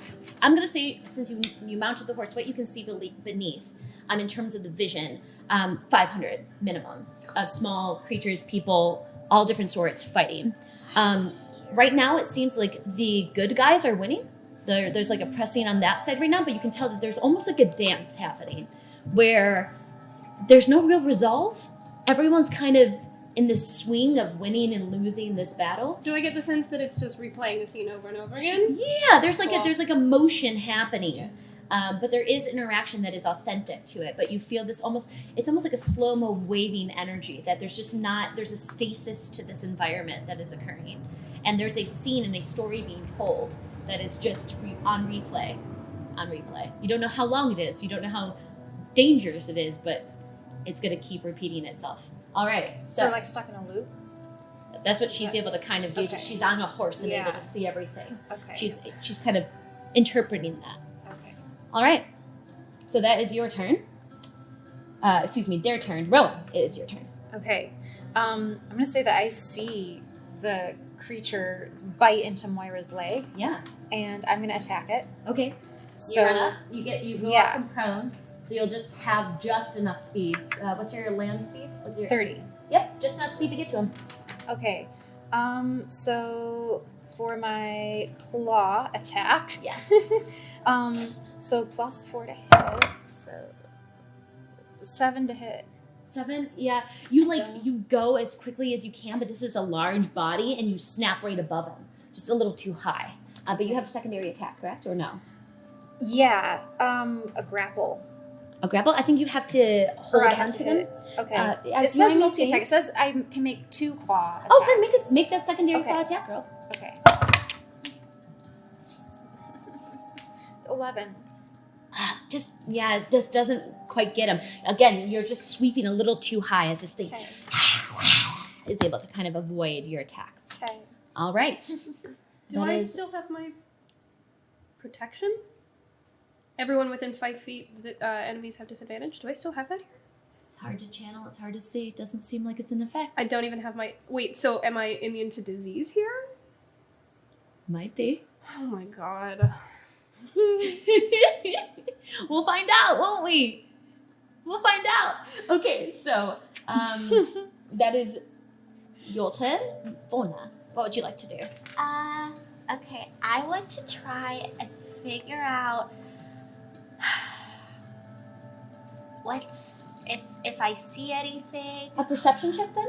Yeah, Yeah. but also I want to try to figure out how to do my spells. Okay, so let's just have it be a general perception check first to try to understand exactly where you are and what's happening. 18. 18. Okay, so this is what you see. First and foremost, there's a scene. There's a battle scene. Hundreds and hundreds of people of all different sorts, but also mostly elves, it seems like. It's hard to kind of gauge. There's humans, there's elves, yes, fighting against a lot of undead. Above you, you see this giant shadow, and you swore you saw that faint light. Maybe it was the sun. And this face, this face of clouds, this darkened face of clouds with cackling energy in its mouth and eyes, trying to go upward. And right now that energy is almost ricocheting and it's about to hit down. You can actually hear the sounds of thunder and lightning all around you. As you're just trying to see where you might be and how to get out of this, in the far distance, towards what would be almost as if you're facing backwards against what would be the vision of this, you look back, and the far, far cusp of your vision, you see what appears to be a small black dot. Like in the distance, in a brief moment, as all of the swirling energy is swirling all around, very dark, it seems like there's a spot that's even darker, that as the clouds pass by it very slowly. Like, is it reminiscent of the door in the other one? Might be. Okay. But it's going to take a while for you to get there, and you have to push through a good amount of this battle to try to get there. Okay. Can I point it to Lala, because I'm with her, Yeah, you like tap Lala I and you show point her. behind. and say, can we be invisible here? I can only cast invisibility on myself. Oh, Lucas. I can try though, for me. And you can only kind of fly here, right? Yeah, I can't seem to fly right now. Same. Okay, is that my whole turn? It's just your perception check. You can use it on your bonus action. Uh, So you have a full action if you wish to do anything.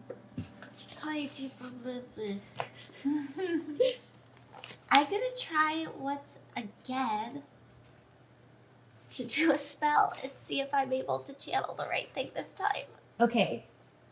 I want you to roll a percentile die right now. Okay. Where's my percentile die here? Okay. That plus a 10, right? Yes, so you can roll 2 of those dice. Yep, that's it. There you go. And the doubles will be the doubles. So 37. 37, okay. So you take a moment and you try to, again, evoke one of your spells from your natural divinity, your source of Lathander. And as you even try to press that spell out, you swear you hear moaning from above. Like, there's something that's reacting to that chant. Like, something's trying to press away whatever your spiritual spellcasting ability is right now. So. Okay. All right. Okay, I'm just gonna stay with Lala. Great. Sounds good. I desperately need to use the bathroom. Oh, So yeah. excuse me really quick. I can't As wait. Crab, she runs away. Disappears. Disappears down the hall. Okay. So that is your turn, Fauna. Moira, what do you want to do?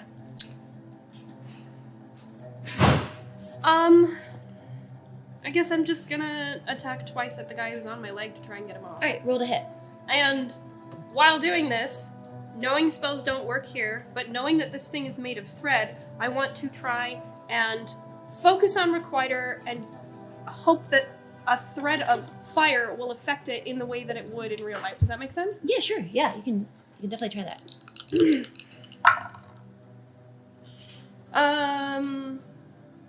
13 for one and dirty 20 for the other. Okay, both hit. All right. Nice.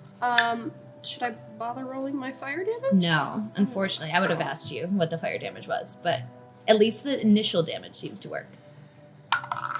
Okay, one is 8 damage to it, and then Okay. another is 5 damage. Okay. And then with my bonus action, I'd like to try and cast Shield of Faith on myself while reaching out for helm. Okay, you take a moment.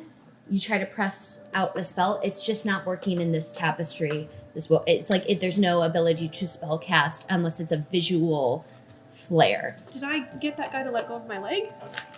Oh, that would have required... I'll say that you can use your bonus action if that doesn't work to try to kick him off. Just make a strength check. My damage didn't... Well, the thing is that in order to remove grapple from somebody grappling onto you, that would require full action. Instead, you So chose can to I- hit twice. Can I not? No, because it requires a full action to remove somebody from grapple. All right, well...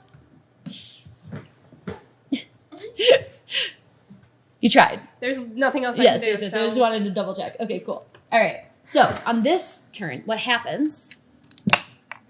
Okay, so now the sky circles and gets much darker once more. The face that was trying to create this cackling energy that's now creating lightning against all around the outskirts of the mountain here.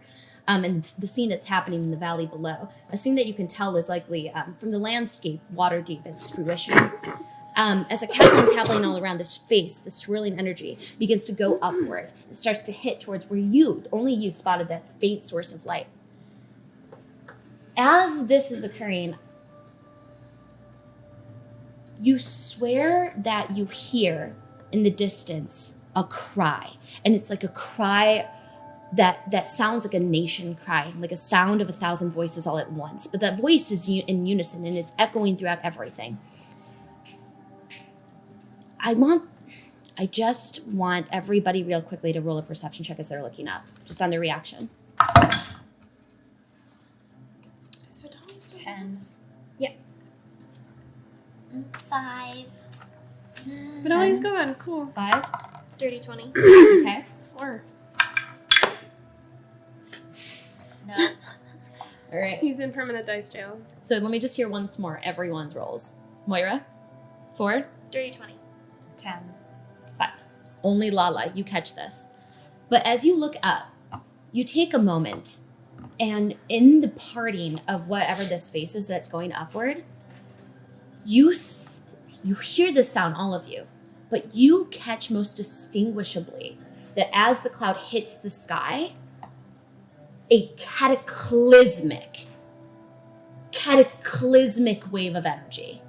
And all of you guys have to put your hands down and shield yourself as whatever this wave of energy from this face that meets the sky happens, and it just billows down on you all. And as it does so, everything around you, all of the undead, evaporate. Whoa. And then suddenly, a moment passes and the whole scene starts up again. Oh. Only you caught a very specific thing that I can tell you in a little bit. I want to whisper it to you during the break. Okay. But suddenly the scene's on repeat. Everything's recharged. Everything, and Moira, you're still like, you're here. Like not on a horse no longer. Do I no have longer a my horse. leg again? You have no legs still, unfortunately, as the scene has replayed. Oh my gosh. So Can I? Our party's gonna be missing limbs. let's Can I talk about even what happens. stand? You take a moment and you're able to use your sword, like, or required to like mount up, but like it's like having like a no ankle and no calf. It's very odd. So am I taking some kind of hit to my speed? It's hard to tell here because speed is like difficult to manage.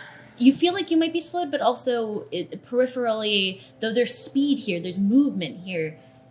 Depending on how you manipulate and use that to your advantage or disadvantage, you might be okay. All right.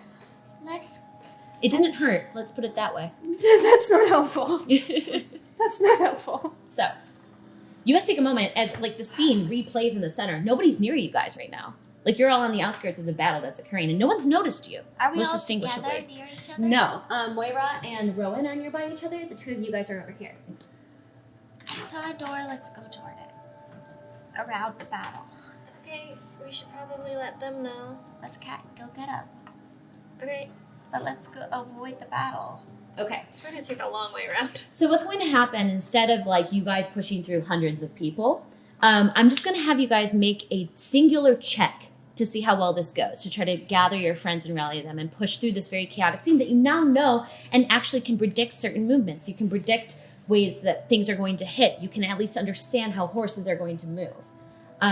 So this is to your advantage. So I'll give you guys advantage on how you guys handle this, but I want you to think about one action, one thing you want to try to do. Lala and Fauna, you guys can go first to try to get your friends out of the scene and towards the direction that you saw in the back in distance. You caught, as you had also looked back, you swear to God, as you're like trying to understand the replay, you see Vita like in the back by the door, like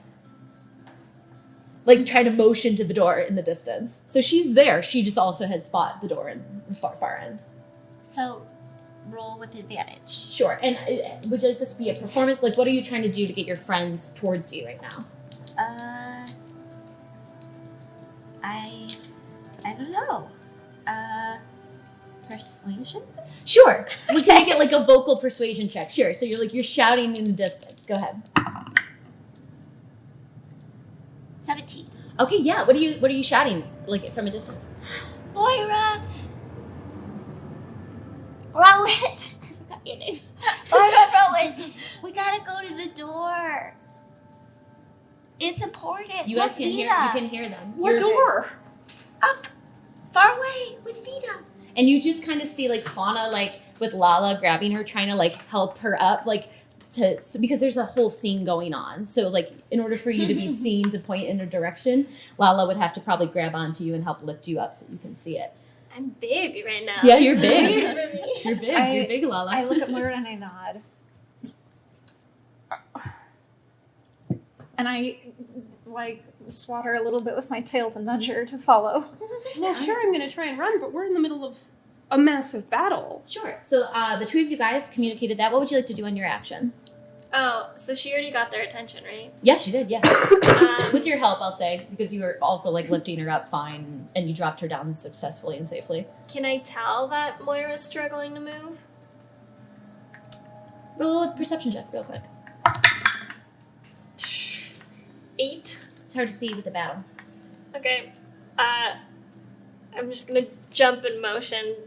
Okay, sounds good. So you're kind of lifting Fauna up, motioning, and you're starting to kind of pull Fauna away from because you guys know that you have about 2 actions before the battle spreads out and begins to kind of might notice you and things of that sort. You just want to remain with an advantage. Can we kind of fly toward the door? Like, Oh, yeah. Yeah, I can say that you can use your full action and movement after she had called to begin to pull her away. So you just zip in that direction that she saw. All right, Moira and Rowan, what do you guys want to do? You're a large crab right now. Lobster. Still. Yeah. Lobster. Excuse me. Yeah, I don't want to yeah. be crustaceanous. You're like lobster. You don't want me to be I thought crustaceous? you were a Oh, I did. crawdad. Oh, Aren't you? I'm a giant crawdaddy. Crawdaddy. Yeah. Okay, So it's like a lobster. I love it. Okay. Yeah. I think we should go. Yeah, I mean, I'm gonna not- try and run. Okay. All right. I am going to. Do you want to attempt to mount So- Rowan? Yeah. Can I? Sure. She's large. Yeah, I guess. We're large. Okay. You do your action first. So mount me. All right, Sure. sounds good. So just make a quick dexterity check or animal handling, either or. I have the same thing. 4. 4? Okay, yeah, you slide onto her back. You're unfortunately probably gonna have to like use your full action to get her on your back Okay. this round Okay. Well, maybe because she slipped off you. Okay. All right. So I'm thinking maybe instead, because we have to get through these guys, right? Essentially, you have to get towards where both Lala and Moira are, and they seem to be heading in the direction that you like saw them shouting. This way, Lala this and way. Fauna? Sorry, Lala and Fauna. Okay. What's your speed? I don't know. Okay. I have no idea. All right. Because I'm thinking. I'm missing a whole leg.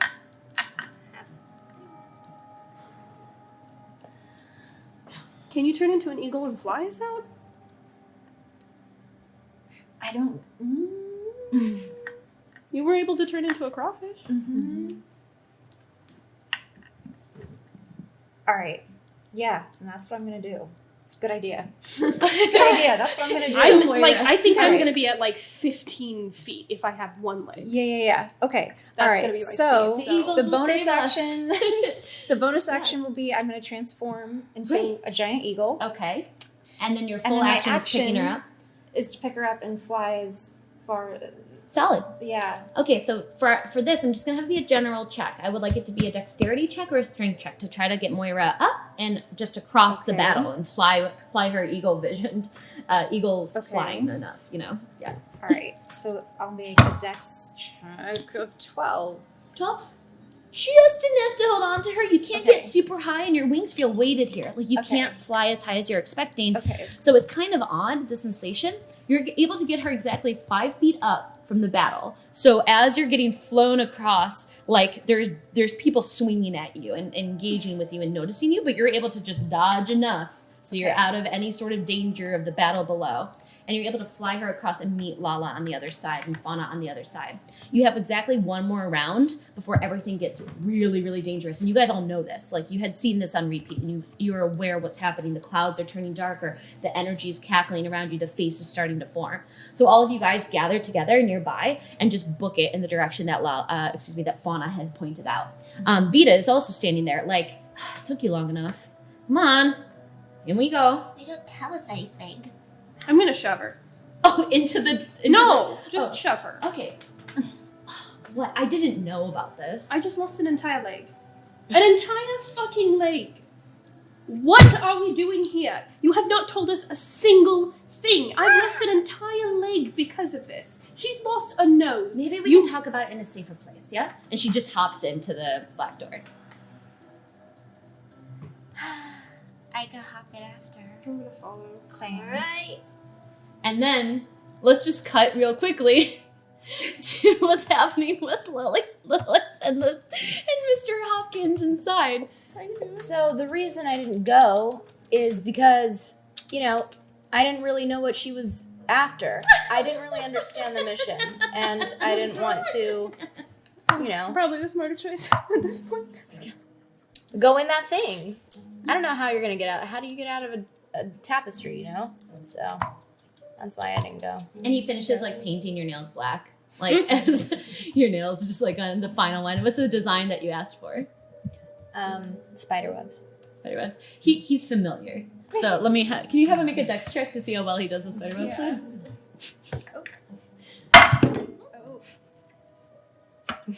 All right. 10. Okay, it's a very mediocre job. It's better than I could do, honestly. And we'll take a break right there. The scene of her getting a nail. Oh, my God. Mr. Hopkins. He's put actual. It's gonna Catch me change battles. how you feel Kelly, about text me the the animal. What's it? The thing that I noticed. All right, we're that- gonna Yeah, be I'll just- live on I chat, have to so whisper we're it. opening it up. Run out. Roll. I don't want to tell you it though. But then everyone's gonna hear it because there's cameras. That's why I'm like, text me. I'll text you it. I'll text you the secret. Okay. You guys just fought in a history battle. Yeah. In a tapestry. We're struggling. It's a struggle bus. Send us your Pulling up questions Twitch. while we're struggling to keep What our is going limbs. on here? It's always weird to talk in my normal voice after. I know, and it's being like Fauna so, for a while. and it's so like, what's the word? You do such a good job speaking in your character voice the whole time that I don't think some people realize that you have like a normal voice. You have normal Kim voice. I know, people always comment, new people. What's wrong with the voice? Well, see Twitch. Okay. All right. It's a smart squirrel. Question for us. Very smart squirrel. Poor little Mr. Hopkins. Yes, and I do have to text you what you know. I Mm-hmm. don't want you to know. I want to. That's what I was saying. Text me Yeah. the secrets. The sequence. I'm gonna play this music. This fun. This is all by Nick. Nick Crine. Fantastic Nick was music. Erica's My sweetie. boyfriend. Sweetie. My sweetie. This is great. Yeah. Is this new stuff or is this stuff you've No. done from That's from the first season? season 1 or season 2. And those are the only ones he did music for. I Yeah, feel it's like really good me and music. Sujata climbed to this. Oh, Maybe. I yeah. don't know. It sounds familiar. Someone asked Kelly, I took art history but didn't learn about tapestries. What class did you take? Oh, just in general art history? Like real art history or like fake art history? Which is the fake history Waterdeep. I took a bunch of classes. I have a degree in it. I have a degree in art history. With a focus on 17th century Dutch art and Impressionist art. And I also really liked like Surrealist and Dada. But yeah, there's a part of me, there's another world in which I became I don't know, museum curator and like lived in France and spoke French and curated museums and exhibits. Someone asks, shouldn't the fighting style of Moira, protection, still work? It's not a magical effect. Or is it because she is not used to moving in the painting? I think she was asking about the actual effect of other people having the bonus actions around her, which would be like paladins have that protection aura because of their divine infusement. So I think that had it been clarified, it would have been okay to have that bonus, but that any sort of like magical effect from that bonus would have been okay. Does that make any sense? Mm-hmm. Because it's technically spell casting within this tapestry is visually a thing that can be summoned, So we but can it doesn't see. have effects. So spells that you can see work. Shut up, Dan. Like if It's you hard like to create tell if a they fire, even- well, the thing is, she He's created just fire on the getting fire, on my case. but it the didn't fire burn. didn't burn. But it created the Fight effect. season. So of the you painting. can Can make see guess a with it. visual spell, like you Dan. can create a Vision. Nobody cares, You Dan. can paint, but you can't because it's a tapestry. It's a woven dancing tap. It's interesting because there's a lot of different tapestry places that I love tapestry stuff.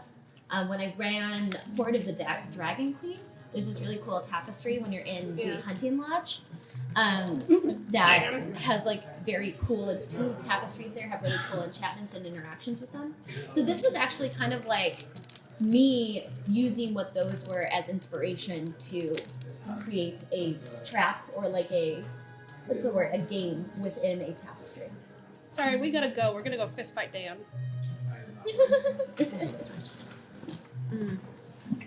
It's tough. It's like thinking, like, what if you're just in a tapestry? So, can Rachel know why my tapestry fire didn't affect the tapestry creature the way that it would have? How the tapestry water affected you? It's the same thing with the water. Like how the water, you don't feel sensations of fire and water, or elemental effects. So it's like we have a had you- nerve block. Exactly. I'm still able to damage them with my weapon? Yeah, you can still kill them. That doesn't... Because they're not. It's a tapestry. Yeah. It's a scene of a tapestry. So in this fake universe, my fake weapon's able to fake damage this fake creature, but my fake fire isn't able to fake burn this fake creature? It seems like that's the case. At least that's the logicality I built within the world, because like spells, because the thing is too, is if like certain spells of elemental origins especially are able to affect things, then it would ruin the gameplay of the nature of the established Then we should just say lore. that Requiter doesn't light on fire because it doesn't make sense. Yeah, sure. If I can't create the fire in the first place because it is I guess magical, it's saying its name since it's a legendary weapon. Because it's difficult, because like you guys were able to bring water in and use the water, but then the water like had no effect. Mm-hmm. You know what I mean? So I was like, okay, so you should be able to make fire, or like ask to summon lightning, but like they'll have no effect. Does that make any sense? So I was just trying to build like visual canon. Like a visual canon within the world where like it would be cool visually to like have fire or lightning or water in these tapestries, but that they have no effect on the actual. So if she had used Call Lightning and manipulated the lightning that was already there, it would have had no done effect. anything? Oh, okay. Yeah. Question. If you had to fist fight Dan, would it be more brawling, kickboxing, boxing, etc.? What fighting style would you use? Straight up wrestling. Attitude adjustment. Like WWE wrestling? Yeah. Like, ha! Give him the chair! Give him the chair! We love you, Dan. No, you can go away. Go away. No, get out of the chat. Stop harassing me. That's just my friend Dan. Come hang out, Dan. Wait, is he really watching right now? Yeah, he's sassing me. Hi, Dan. He's Hi, sassing Dan. me. Rude. Sassy Dan. Who snacked it better? What? Man, your rolls were so low. I was so excited for you to learn about the history. I'm so sad. What happened with your dice? Literally every single one of my rolls was low. All of them. That doesn't always happen to you, does it? No, usually these dice are really nice to me. Today they just wanted me to fucking lose a leg. Yeah. Rude. Ugh!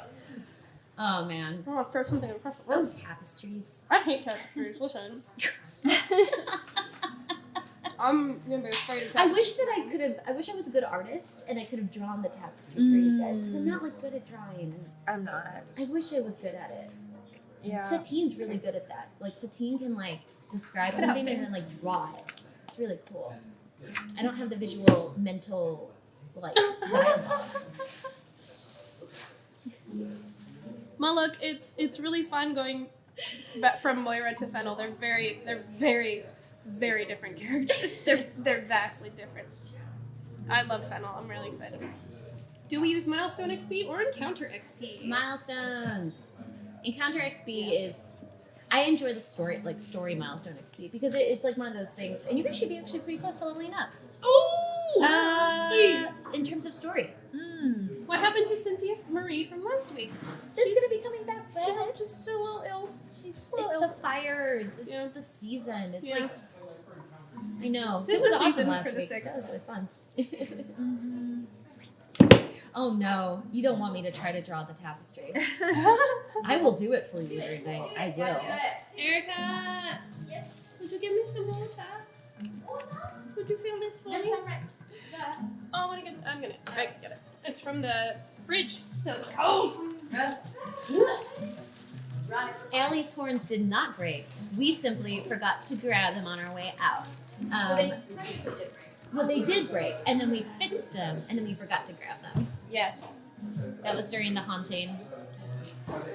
Haunting? The haunting. The haunted Halloween. The haunted Halloween episode.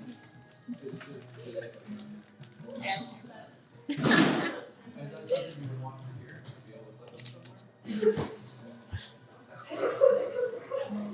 You guys in chat? Does Lala still leave behind pixie dust? In the tapestry? I mean, I love glitter, Embroidered. so you can't say is Metallic there glitter, and I can't not say yes. Did you guys respond to Cynthia's sick? Yeah. Yeah. I mean, like, how cool would that be? Metallic. Metallic thread. We're trying to get a tapestry for our place, aren't we? Oh yeah, I didn't order one yet. No. You can Can't get order. one anymore. You can currently order a tapestry from Costco and just give them a photo of anything you want. What? Oh. And they hand weave a tapestry for you. Oh my Probably god! not the I'm cans. gonna get my. I'm pretending in my head, but they probably do not hand They weave probably machine weave that.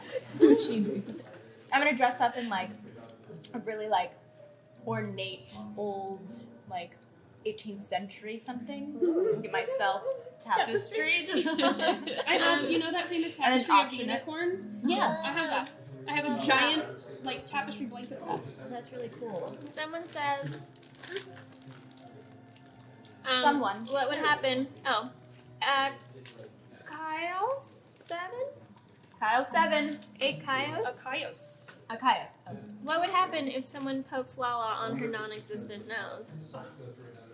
It's like poking Voldemort. Poking Voldemort in the face.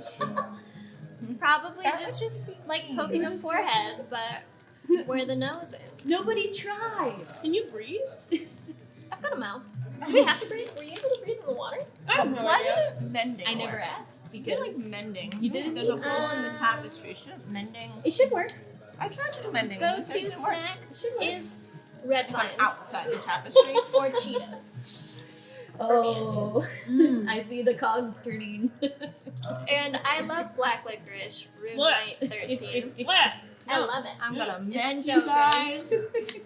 Once I get out of the Please. tapestry, I'm gonna leave you guys in there and mend you. Please give me my leg back. Sorry, I'm planning ahead. I shouldn't be doing Please this. give me my Hey, leg well, it's break time.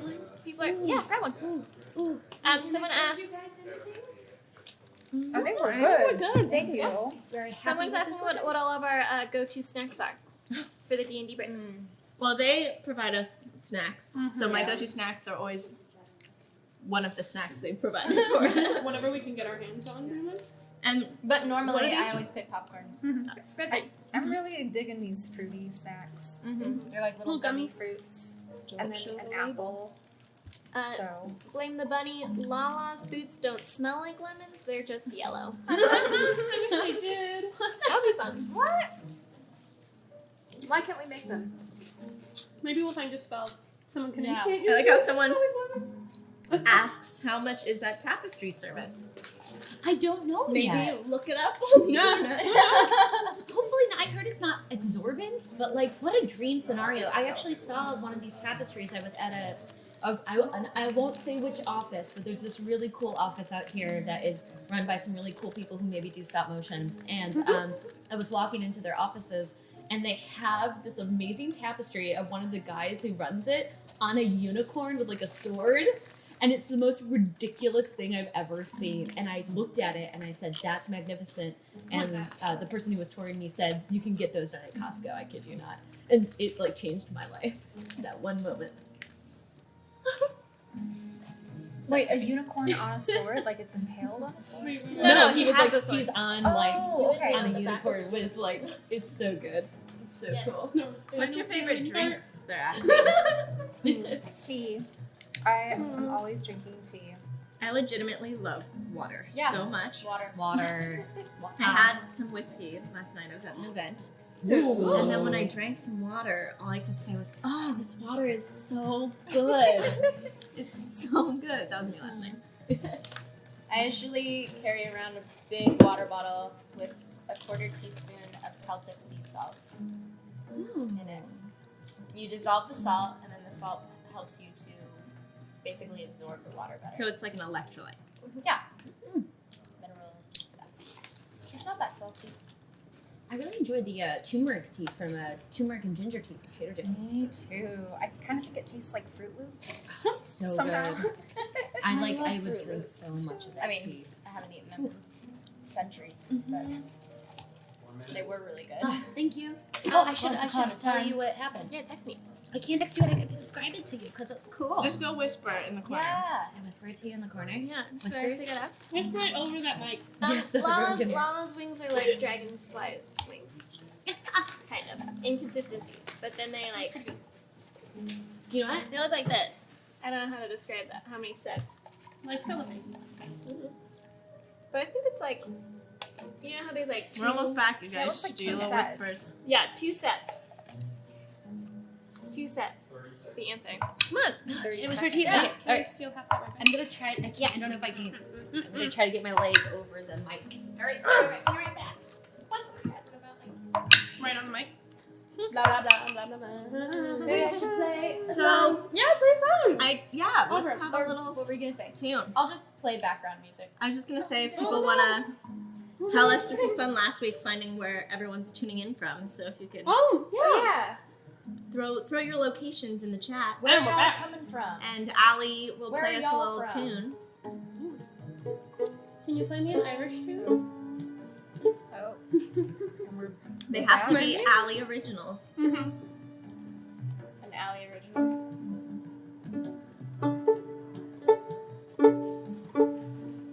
This is not an Allie original. This is tuning.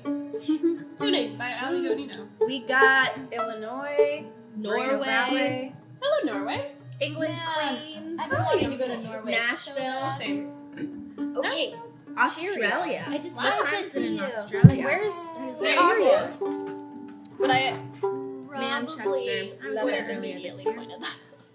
Yes, but I'm gonna say that in the. You can tell them after you get to a Okay. safe location. I just think I want you to like I love that everyone's run all into over a the safe world. spot. This is know. so fun. Oh, this is Grand super fun Rapids. seeing where you guys are from. Italy. We are back. Italy. Yeah, we're 10:45 back. a.m. Oh, We're back. We're Sorry. back. All right. let's close this. Apologies. Let's close this. Quebec. Bonjour. All over the world. So, let's open up on 10 more minutes have passed, and Lilith is playing music right now to Mr. Hopkins, who's just sitting there like enjoying it.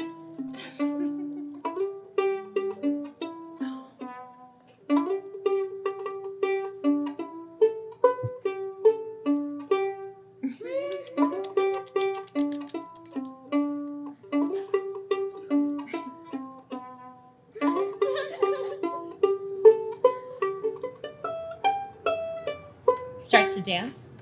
He starts to get up and dance to it too, like at the very end. It's like something out of The Hobbit. He's got like a little squirrel jig, like it's like 2 kicks on one leg and 2 kicks, and then like a little shake of the butt. And you guys are doing that for the better part of about however long you want. He's willing to dance. We've got time to kill. So, as you play him that lovely music, the rest of you guys, after passing through that door, want at least out of the scene and the sound of swords clashing and the billowing sound of wind and power behind you, you just get through. And right now, it seems like you're on or against some sort of just like flat surface. Like you're standing on some sort of flat ground. It's hard to exactly see what's happening. Can I have you guys all roll a perception check? That hit me, but I think it's a 16. 15. 15? 18. 18? 23. 23? And I have advantage on Oh, it's wisdom an checks eagle. that rely on sight. Okay, yeah, It's an go ahead. eagle. Yeah, give us a secondary one. Oh, I'll stick with the first one. 19? 18. 18. Okay, so, and what did you guys roll? 16. 16? 23. Alright, so all of you guys catch this. It doesn't take too long, but you like came out onto a flat surface that looks a little shimmery and sheen, almost metallic.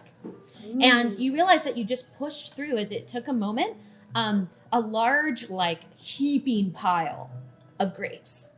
And right now, you're standing on what appears to be a feasting scene.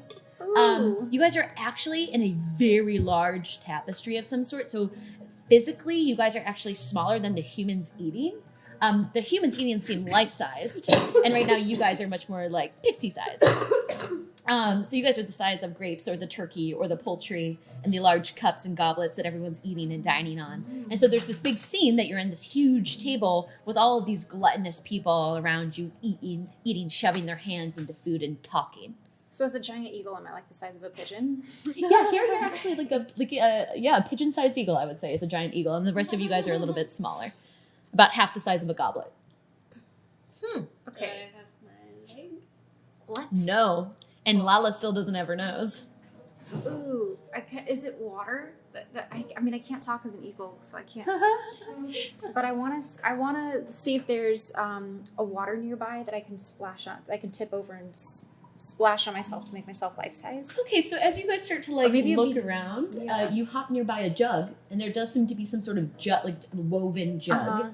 Okay, I'm gonna just like point at it because I'm not sure I want to reveal my giant eagle form yet. Sure. So you point it with your little talon in the direction of the golden jug. I think it's just gonna be water. It didn't work when they splashed. She poured on herself. Lilith. She did. It was Lala. Lala, when she tried it in the tapestry. Oh, it was With Moira. the alchemist jug, I filled it with the blue water. But this Moira. is water in the tapestry. Can I also have? Okay. Can I have all of you guys roll a secondary perception check as you try to peer through where you guys might be where this tapestry might be hanging? Because there's like a distorted view that you can see. You waited until now to give me all the good rolls. What the hell? What'd you get? 17, but it's 17. Okay, 18. Natural one. Okay. 13. Ooh, no, we swapped. 13. 19. 19. So, who here has dark vision? But I'm not. Oh yeah, you're not. You're no. Can you But you're of course no, not a deep gnome or a It's rock took me gnome, a right? while to get there. So don't. I do have dark You vision, do, but right. as an eagle, Oh. I don't know. It doesn't not say. better It says I have perception, though. advantage on wisdoms that rely on Yeah, sight. but they It do doesn't say anything not about have dark vision. Okay. So that's good to know. So Lala, you are able to catch as you kind of peer out. All of you guys like trying to, because you have a nice calm scene right now. So you guys are all able to kind of look out and try to see through the waves of what might be on the other side of this tapestry. As you're doing so, you can catch like what seems to be in the distance a very faint candle glowing on maybe somewhere, which gives you vision of shadows and things moving. So there's things in this room. Like there's something in this room that is moving. With a perception check of 1, I'm going to say that nobody notices, but you're really adamant about trying to get this jug of water. So you, as a pigeon-sized eagle, Rowan, had gotten yourself like you tried to climb up the jug because it's not in it's in an indistinguishable place, but you climbed into it and you kind of like got stuck on the top, so your feet and your talons right now, and you can pull your head out and you're like, as this water's on you, but it doesn't feel like water. It just, you feel nothing on your face as the water drips down. Well, I'm gonna like take a bird bath anyway. So I'm here. You squat in the jug and you just start to. It's rather warm. Sounds good. I'm so impressed to drink out of that. But as that's happening, you caught that like somewhere in this wave, that flicker, and then the shadows are moving. Lala, because of your check and your vision, you're able to catch not just that light, but around that light, and you can actually see a similar scene, but you see shapes. And what this appears to be, the room in front of you, it's some sort of workers' room where there's a lot of these small-looking creatures working away relentlessly on food. Like you can kind of gauge that there's all these creatures, which must be like have dark vision or something, because it's just such a low lit room. And you're like, oh, this is a tapestry in like some sort of prep station with all of these creatures. Are we in Hogwarts? Can I try and just like wave to see if anyone can see me at the tapestry? Try to roll a performance check. 10. Okay, so you're kind of like doing a little dance. It seems they don't seem to notice you. And it's hard to tell too because it's such low light and you do not have dark vision, right? So even if they communicated to you that there were shadows or anything like that, you still couldn't really see past it. I think perhaps we should be hiding. Because we're not supposed to be here. We are supposed to be this is a covert operation that this woman is not telling us anything about. Where's Vita? Vita's literally in right now a bunch of grapes eating them, and like her belly is really big, and she's like, pull her out. you can eat anything here, and I just like I feel great. I'm gonna pull her out. Like by the back of the neck, just drag her out. What? You are not being helpful at all, and you're not being very professional. Come on. Honestly, we need to wait till I think one of these things spots us. So I might as well just grow 10 times in size. You want to wait until something outside the painting spots us? Yeah, I mean, Why? Okay, so from what I can gauge, all I knew was that the only way out of our current predicament was in the tapestry. So I had never really gotten that far, but from what I can tell, we were walking through different ones, and this one seems like the place that we need to go. So You're gonna get us killed. Why does it seem that way? Because I don't trust you at this She feels point. very inept. Yeah. Why is this the one? Why Inept's wasn't a it the strong last word. one? Well, Can it's you- a strong situation. Can you please explain it to me? okay. So I work with Captain Farlam pretty intimately, and right now we're trying to figure out how somebody could have broken in to the palace, right? So you think through the tapestries. That's what I'm saying. So I have to investigate every plausible option. I've already looked around here. I don't know if there is any door, but this seems like a place, and she points to the scene occurring on the other side because she has dark vision. She goes, this seems like the place where they might have came from. I didn't even think about that. It came from this one into the tapestry. It came out at a different tapestry to steal the stuff, is what you're saying. Exactly. So that's why I'm waiting for one of these creatures. It seems like they're all gnomes. Are we meant to assume that every tapestry ever created is connected? I don't think it's every tapestry from what I can gather. I've never personally walked into a magical tapestry and then been transported to another magical tapestry. Have you? Well, certainly not. Have these but all been in the palace that you've been observing? Did you guys not look through the last one? Did you not see where we I were? couldn't we see don't have dark anything. vision. We are not able. Oh, you didn't see. We were in the bedroom. Laurel's bedroom. Oh god. Yeah, that's not All right. good. So when we get out, you guys need to just take down every tapestry in here. It's not safe. Exactly. That's what we're trying to figure out, and I need to investigate exactly. Obviously, Laurel didn't come in through this tapestry and do this, and she probably enchanted all the tapestries herself. And it looks like these are, from what I can tell, workers of hers. So maybe they jump in and deliver her things. I don't know what's going on. This is Is there a door in high this conspiracy. tapestry? It's not good. This feels like a security oversight. Is there I another mean- door in this tapestry to another tapestry? Let me look around and try to see that, and you guys just try to figure out a way out of here. In the meantime, maybe I'll look. You guys can also search with me, but I'm also feeling like maybe we need to go in there because I want to question those people. Can I see if there's another door? Sure. So the two of you guys are gonna go. Let's have this be a stealth check because she's gonna try to do it stealthily as well, like to not disturb the people eating in the tapestry. Has it been over an hour since we were playing with the water in the first room? It has not yet. No. So we still have Pass Without Trace. It seems like when you entered the tapestry, gone. it dispersed. Unfortunately. Oh, magic. Yeah. Never mind. 7. So Okay. 7 stealth. Okay, so Fauna, you're not really. This is how I see it. You're not being really cautious about how you're walking across this table and looking and picking up all these like poultry legs and like carving into like apples and trying to see where these doors may be. Very large grape. Wide. Why not? Does it taste? It does not taste like anything, but you drink the whole wine. Still a teenager. Still no wine in my system. As you say that, though, you weren't really quiet about it, and somebody's hand like sweeps by, a very large hand. Kind of, I need you to make a dex saving throw, as this hand might potentially accidentally scoop you up and eat you. Eat me! It seems like they're just grabbing food. There's no plates or anything or silverware. 6! Okay, so this hand accidentally like scoops up I'm gonna say like a piece of like meat and just gets their hand, and you accidentally get scooped up into the hand as this like really large woman is just kind of like, oh, Don't eat me! Can I yell that before she goes? yeah, sure, yeah, roll a performance check.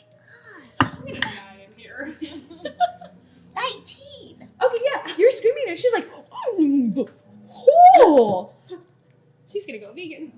look, everybody, a little girl, and everyone starts to laugh. At the table. And I'm gonna say that she's looking at you quite quizzically. Do you say anything as she's saying this? Thank you for not eating me. You are so kind. Please set me down if you would, please. Well, enjoy the food, darling. And she lets you down as she begins to eat. Is there something I should particularly try that's good? Her face is just full. You have a feeling in this lore, this is like a vision of gluttony. Like you're not supposed to be like these people. So as she's just kind of like got this huge heaping plate and is eating this, she goes, "Oh, the chocolate pie is delicious, decadent." I'm gonna go try some chocolate pie. Sure. She takes you from her hand, like as she had placed you down and she hadn't like quite let you off. She just like is gonna grab you and then put you in the pie. Like, here you go. Can I taste it, or is it just like... It doesn't taste like anything. Like you're eating it and you're consuming it, but there's no taste to it. This is hell. So you start to eat into the pie to try to see if there's a door or something like that. Vita also has been searching, has come up with no door in this location. The rest of you guys, what do you want to do? I will probably also start searching for a door. All right, roll an investigation check. And what would you like to do?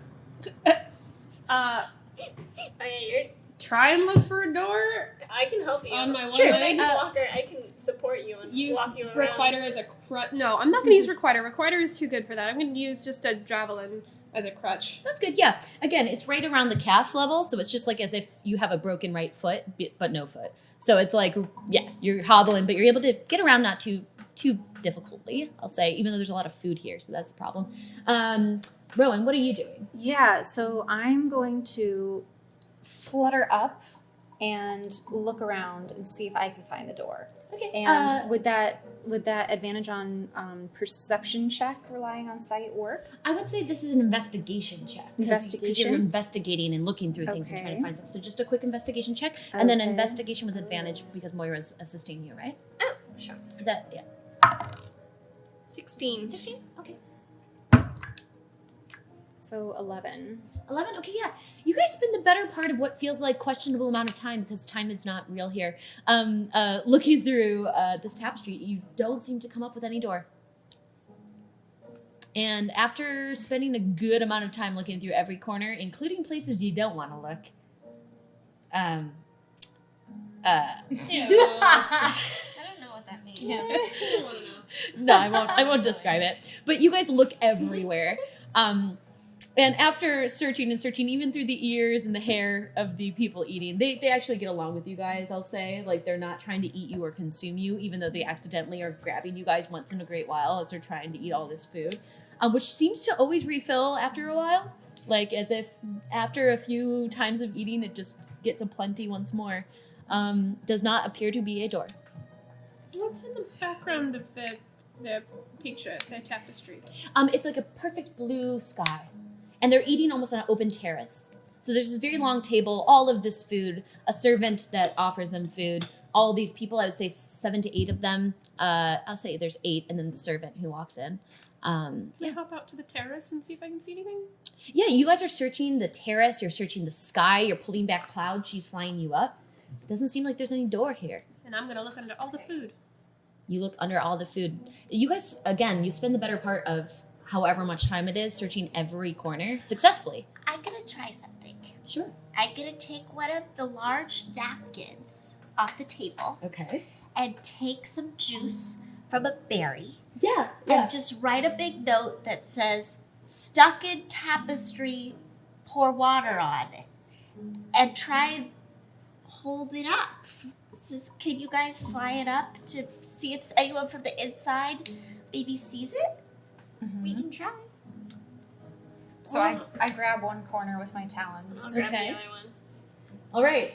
So together, almost like the wedding, like, you know, from a tapestry, the 2 birds holding the banner that says like the Latin on the bottom of it. You have written what at the bottom of this very long napkin that you've been able to unfold? Once more? It says, "Stuck in tapestry, Mhm. pour water to get us out." Okay. Pour water on it to get us out. Okay.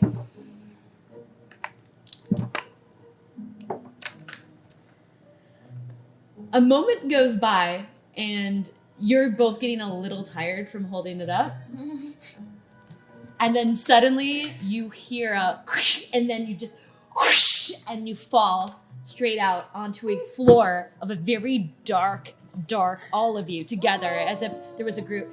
And as you all fall onto the floor and you guys look up, what you see before you right now is 10 very small gnomes, all holding buckets of water, and like a couple of them are trembling, like not confused, but then there's one like forthright one standing there like this, like protectively, as all of you guys had fallen out. As you fall out, Lala, you have no nose, and Moira, you have no leg right now. What? I have an idea.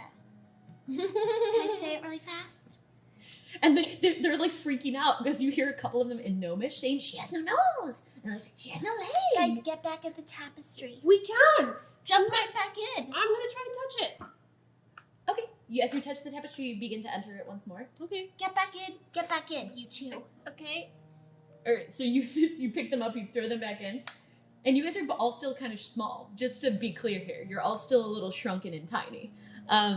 But you get thrown back in there by these gnomes who pick you up, toss you in. Okay, I'm gonna cast mending on the tapestry to mend her nose and mend her leg. Okay, so as they're both sitting there on the table, like... I'm not in the tapestry. No. Yeah, you're out of the tapestry. Yeah, we're out. And Yeah. you're overhearing the gnomish. Wait, Yeah. get back in there. See if I can mend your hand. Maybe. Why did she have to be in there for you to mend it? Because I can't. think it It's was a too prerequisite. powerful for me to mend. I can't mend it for the outside. But if it's like sewing, that I could do. But I can't mend a human limb. So get back in there. You want me to try? No, you like your arm? Okay, that's fine. I have bling on it now and a magnifying glass that might come in handy. I am a very good whistler. And But right now, thank you. Yes, and as a what are you, Thank you. eagle-sized pigeon? As a pigeon-sized eagle. Yeah, pigeon-sized eagle. That's Yeah. it. Eagle-sized pigeon. No. Oh god. That's a very Okay, it doesn't work. Okay, yeah, you take a moment, you toss them in, you pray to Lathander, a quick prayer. Sandra, please, help my friends and let me mend them. And you cast mending in this location, and slowly you begin to weave back Moira's leg and Lala's nose. And as you do so, do you choose to make any embellishments? Because you're mending them, and you can weave them back any way you want. I mean, it takes all my resistance not to do something crazy, but I just give them their normal nose and normal leg, except for now, Moira's wearing a sparkly shoe. Wait, is it like a specifically new shoe, or is it It's like the sparkly same- armor? It's the same shoe that you had, except for now it's real blinged out. That's awesome. I'm so happy. She takes a moment. And you know what? While we're at it, I give Lala a little pierced nose with a bling. Lala has a nose ring. That's amazing. So you take a moment, you build them back, you add a little Fauna flair, a little Lisa Frank flair that you have, and then you take a moment as these shaky gnomes are all behind you. Can I have some of your water? Oh. Thank you. You throw it on, they fall out. You guys are still all about 9 inches tall. But this does feel like it's on the cusp of the hour, and right as the hour kind of perfectly matches up with how much time you guys have spent in these tapestries, you can feel that your bodies are starting to enlarge once more. A moment passes by as all the gnomes, like in unison from Toy Story, are like, oh, ta-ta, and as you guys all grow in size. But you're all now your normal sizes once more standing, and you actually have to kind of like bend over a bit. This is a very tiny room with ceilings for gnomes. So only the two of you. Well, she's a giant eagle. But because of the size of this, you're starting to turn into a normal size eagle. Like, Okay. and that's a large creature. If I'm not mistaken, you Yeah. cast as a large. So like, you're essentially growing to the size of almost half the room. Like you're starting Where's to knock Vita? over pots and pans as you're growing. What? Where's Vita? Oh, Vita had fallen out and had like coughed, and she's like with you guys too. Okay. She's like, All right, I'm gonna turn back into Rowan. okay. So you take a moment. Yeah. And then And then all of the gnomes are like, they all look to you. You recognize one of the gnomes. This, in a very, very, very long time ago, a passing tribe of rock gnomes came through your forest territory and asked to align themselves with you guys, and your leader rejected them. Oh, no. So this is one of the people of that clan, Giles. His name is Giles. And you wouldn't forget a name like that. And it takes a moment that Giles is standing in front of you, like leading this band of gnomes underground cooking food, who had previously interacted with you and your tribe. Okay. First of all, let me just apologize for knocking over your pottery and breaking some glass. I didn't know I'd be landing in a small little gnome cave.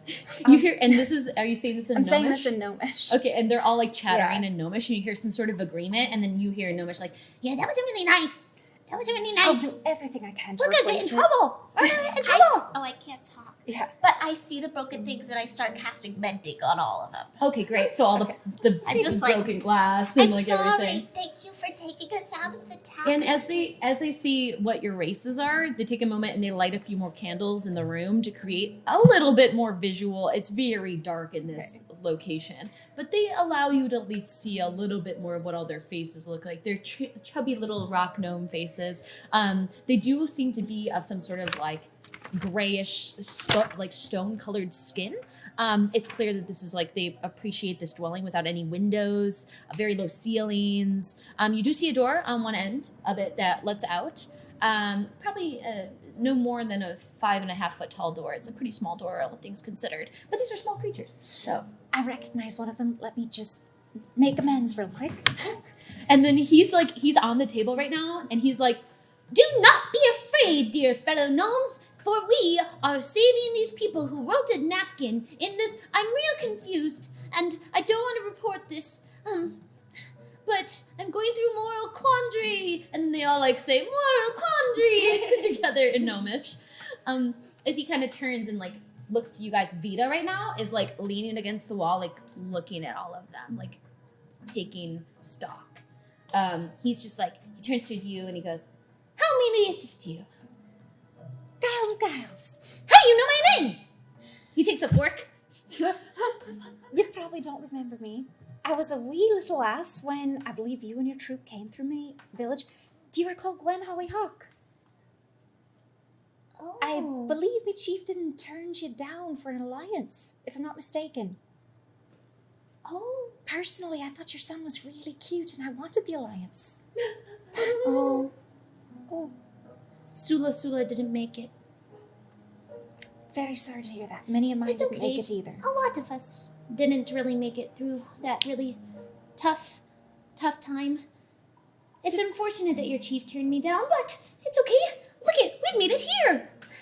We're living a great life, aren't we, everybody? And they're all like, but they like their faces don't seem to say like their lives are that great. I think they're not very happy. What? No, you guys will let me know if you're unhappy, right? And they all look to him. They're like, "Oh yeah, we would definitely let you know if we're unhappy. Yeah, we would have never lied to you, Giles. Like it's This is awkward. We'll switch to common. okay. So they begin in common. Yeah. Yeah. My old chieftain turned down his offer for an alliance way back in the day. But right now, perhaps you would like, if I could be so humble as to ask for a second alliance, we could really use some help. We're trying to solve the castle crime. Vita, would you... What's a castle crime? What's that? Vita, would you come over and explain? Vita's like in a corner and she's like, "I don't know if I'm going to explain. You're all under arrest by order of the captain." I think that's a little bit That's much. a little jumping to conclusions. You haven't even questioned These them. people are all suspects.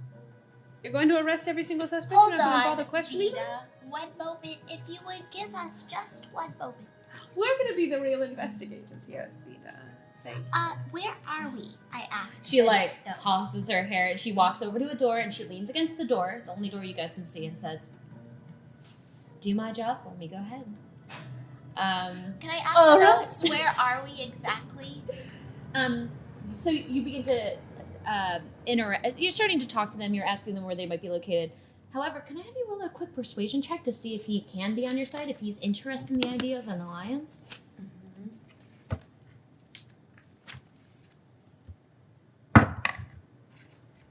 17. 17, okay.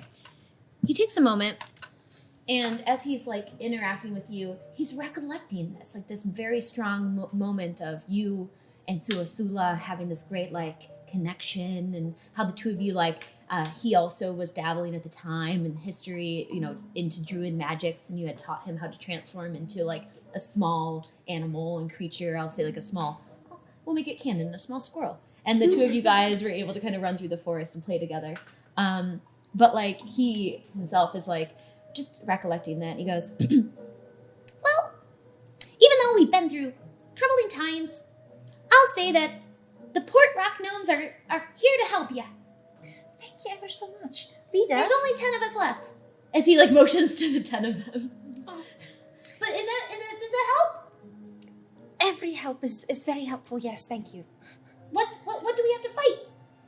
We're not sure yet. Someone has been thieving. Have you seen anyone go through the painting? And they're all like looking towards one another, and they're like, oh no. And you can hear like a mutual understanding of some sort. As Giles like pulls you all in closer, like nearby one of the hearths that they have ignited. And he goes, and he sits on the table and he goes,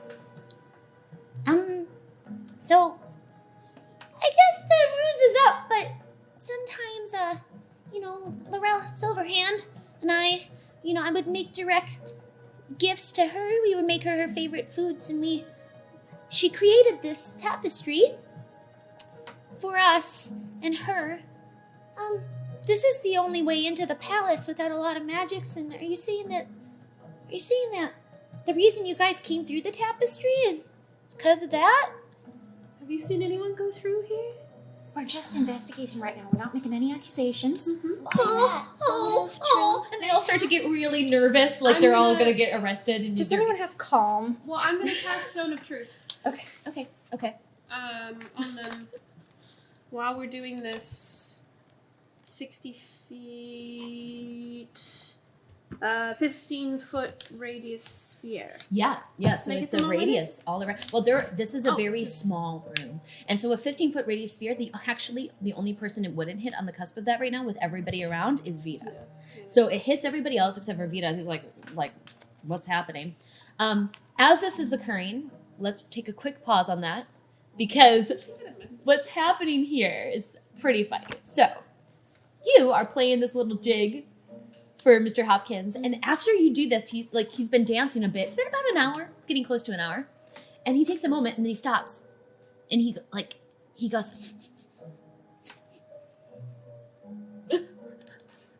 I don't speak muskrat. oh, he rolled a nat 20 on his performance check. Ooh, wow. Okay, so what you get is this. Should I roll perception? I'm gonna say, because it's a nat 20, he somehow like communicates with you in a way where it's like interpretive dance, like clogging, where he like clogs and then stops and then like clogs again. And because of the tapping of his feet, it feels like a communication. And you kind of are picking up on like he's trying to tell you something through this dance. And from what you can gather, he does like a very dramatic interpretation of all of your friends. So he's like,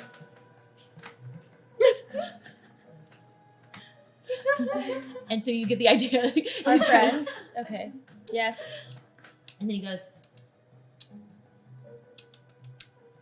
like he smells them. Smelling. Smell. And then he goes, I'll follow you. So what ends up happening, I think you still have Pass Without a Trace on you, unless who was holding the spell? And also, how long does it last? That would have dropped as you had entered, because I believe it's a concentration spell. Or at least, is it a concentration spell? Pass Without a Trace? Let me see. Well, it's been over an hour. It anyway. was right on the cusp of an hour right now. How do I tell? You might still have it for a little bit. Vision sight. Is it a concentration? It'll say duration. It doesn't say. Yeah, I think that. it's. I don't think it is. It's yeah. a 1 hour. It might just be a 1 hour duration spell without any... Second level abduration. Abjuration! Concentration up to 1 hour. Oh, it is a concentration spell, so unfortunately concentration would have dropped. I should write that on But, the cards.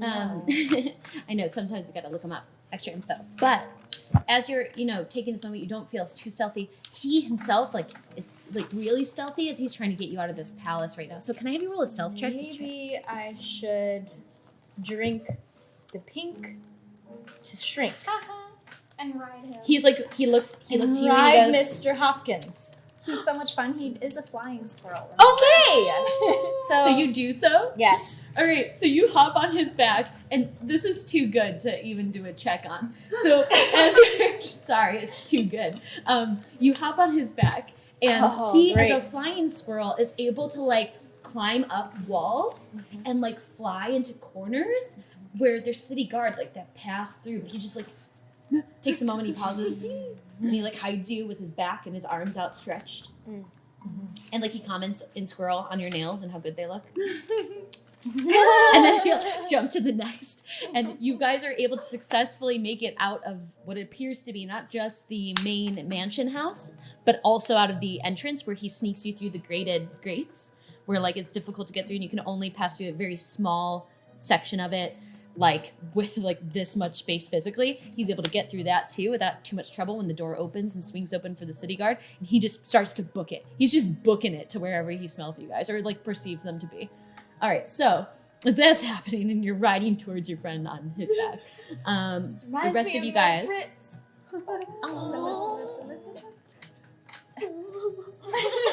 Crying on the back of a squirrel. The tears of joy. I haven't felt this feeling in so long. And as you cry on the back of the squirrel, who also was a little wet from trying to get you out of the tapestry himself, your tears melt with his skin, and he tries to cozy up to you when he feels your sadness. You cast, however, in this situation scenario, Zone of Truth. Oh, right. And everyone gets hit and affected by it, so I need everyone to make a wisdom save, including the gnomes involved. Uh-huh. It's a charisma. It's a charisma saving throw? Until the spell ends, a creature that enters the spell's area for the first time on a turn or starts its turn, they must make a charisma saving throw. 23. 21. So that's a pass and pass. 12. What is your spell save DC? It is 14, but I have Aura of Protection. My allies gain within a 10-foot bonus, my charisma bonus to their save. Okay, so solid. You would add 3. So it would actually have been 15. Oh. So you would have passed as well. So it seems like the leader is unaffected, but all the other gnomes had been hit by your spell. So you cast Zone of Truth as all of them look to you eagerly, and as like Giles is like, what's happening? Why is everyone looking to you? Oh god, they're looking at... Oh, it's because she cast a spell on us. Yeah, she definitely just cast a spell on us, and Giles is just like, Don't worry, I'm sure it's a very good spell. It is. She's not one of my going to best happen. friends. She has good intentions. well, you don't trust us. It's because we're rock gnomes, and then people sometimes don't like us because we live underground and in rocks. gnomes. You're a very sturdy people, and you're very loyal, and you're very honest. This is just for safety, just in case someone was tampered Threatened with. to not Yes. tell something. Yes. Have any of you seen anything or seen anyone around this tapestry? He goes to say no, and then all the other gnomes say no, like cast in your Zone of Truth. So you get like this echo of like crazy no's. And like they all seem genuinely like they have not seen anything. But Giles, after you casting that spell and interacting with it, he goes, but you know, sometimes we get tired because we work so much. So we might have accidentally. Oh no, Einhart. And then like this one little gnome looks to him and he's like, Einhart, you like to sleep a lot, don't you? And then Einhart's just like, Just work to the bone, these poor little ones. it's not my fault. We have to work for the big guys upstairs. You know how it is. They work you very hard, don't they? Yeah, well, essentially, you know, we're just here to cook food and survive, and we live we're pretty much in here 24/7, except for when we get breaks to go smell air. It's pretty sad life. So you're telling us that perhaps you, through no fault of your own, you may have fallen asleep on the watch and missed an intruder. I think that's what might have happened, Einhart. And Einhart just goes, This is okay. You know what? when we're telling this to Laurel, we can force her to make some kind of a unionized betterment down here because they treat you so poorly. And of course this is going to happen if they treat people poorly. Well, we're on the outside of the palace. We're actually not in it, so, you know. We're outside the palace. Oh, we're in the Undermountain. The Underbough. Undermountain. Yeah. Well, that would make sense. You just being rock gnomes and all. Well, yeah. But there's so there's the Undermountain, and then there's like the real mountain, and that's where we are now. We're in the Undermountain. So who's And in there's charge? if you leave out that door, there's a long line of tunnels and fun people outside that door. We don't like to go out for air very often. Who's in charge here? Oh, like Giles is like looking to them all, and they're trying so hard not to like say anything. You've got He's to. like, "Oh, we're gonna get killed if we say." I'll kill people that try and kill you. Who is it? And Einhart just blurts out, "Whiny." Whiny. Who or That's what her is? wine. Well, it couldn't be ours. Well, we call him that because he won't give us a real name, but he whines a lot, and we gotta make all this food for him all the time. What's he look like? Human, tiefling, What's his real name? We don't ogre? know it, but he kind of looks like a demented elf. Have you ever seen a demented elf before? Yellow eyes? Yeah, they got yellow eyes. Oh, is it Quell? Would he happen to have a rather gooey blob around him at times? He is fat. Fat. Oh. Well, like he's got a big belly. So this doesn't sound like. Maybe Wow. not Quell. Perhaps he. Yeah, it's hard to tell. It sounds like the eyes might be a similar match because they all agreed that it was yellow eyes. What But color is his skin? well, he wears a lot of clothes. Does he wear a mask? No, not when we've seen him. So what color is his face? It's like it's kind of like brown gray. It's ugly. It's got boils on it. It's got a lot of like hair and warts. It looks like an elf gone wrong. Does he have any symbols on him? You know, we just go up there and we deliver stuff to him, and we don't want him to be upset because, I mean, this is the reason why there's only 10 of us. And he kind of looks to all of them, and they're all nodding. Wait, so through the tapestry you can see him, or is he around here? No, see, the tapestries are one way out because Laurel actually is nice to us. But Whiny actually, you know, he gives us a roof over our head, and he is technically our boss. Is he in the mountain then? Mhm. Are there more like him? Yeah, there's lots of them. This masked lord that we were having trouble with is one of these elves. Are the lots more also covered in boils and warts? Yeah, they're all real ugly. And then all the rock gnomes are like, yeah, they're real. I would never date them. And then you just hear it in unison. I never did. Can I try something really fast? Sure. I'm sorry, but I've been distracted by the tapestry and the pie. So I'm gonna try and take a little piece of the pie out. Will you guys splash some water on me? I'm sorry, I can't concentrate on the questioning right now. Can I just try it? Okay. Sure. So I get in the tapestry and take a piece of the pie and wait for them to splash water. Splash water on it. Alright, when you splash water on the tapestry, on the pie, it hits the tapestry. Well, in I'm in the tapestry with. I took a little. Oh, you piece. take a piece of the pie. Okay, you go back in the tapestry as full-size Fauna, which, by the way, everyone in the tapestry is like, oh, what a new guest. I grew. Excuse me, I'm going to try something. Thank you. And so you grab some of the pie, and then you jump out. Someone douses water on the tapestry. You fall out, prone. You lift up your hands. No pie. I had to try. Now I can concentrate. Thank you. While we're here, do you know a safe way? Do any of you know a safe way through these tapestries? We ended up in sort of a dangerous situation. Is there a way to get out of them besides someone on the outside splashing water? On the outside? Oh. How do you get out of the tapestry if from inside? Is there a way? Oh. And then he takes, you see Giles, just like look at his known friends and they're like, help them, they seem nice and genuine. Like there's this like genuine agreement. And Giles knows you. Takes a moment, he goes, yeah. And he pulls out what looks like a needle. And it's like an enchanted, it has gleam and a glimmer to it. And he goes, this is what we use. Because she doesn't want us to get in trouble, but she had to put safety mechanisms in. She said. Yeah, we saw some of that. What? We had to come through. You had to go through the second tapestry? I lost a leg and then she lost a whole nose. That's what happened. This But just now takes you you directly. gained this beautiful shoe and a beautiful nose ring. Do you happen to have any extra needles? Oh no, Laurel only trusts me with it. And he puts it in his like collar. Would you be interested in the possibility of getting out of here?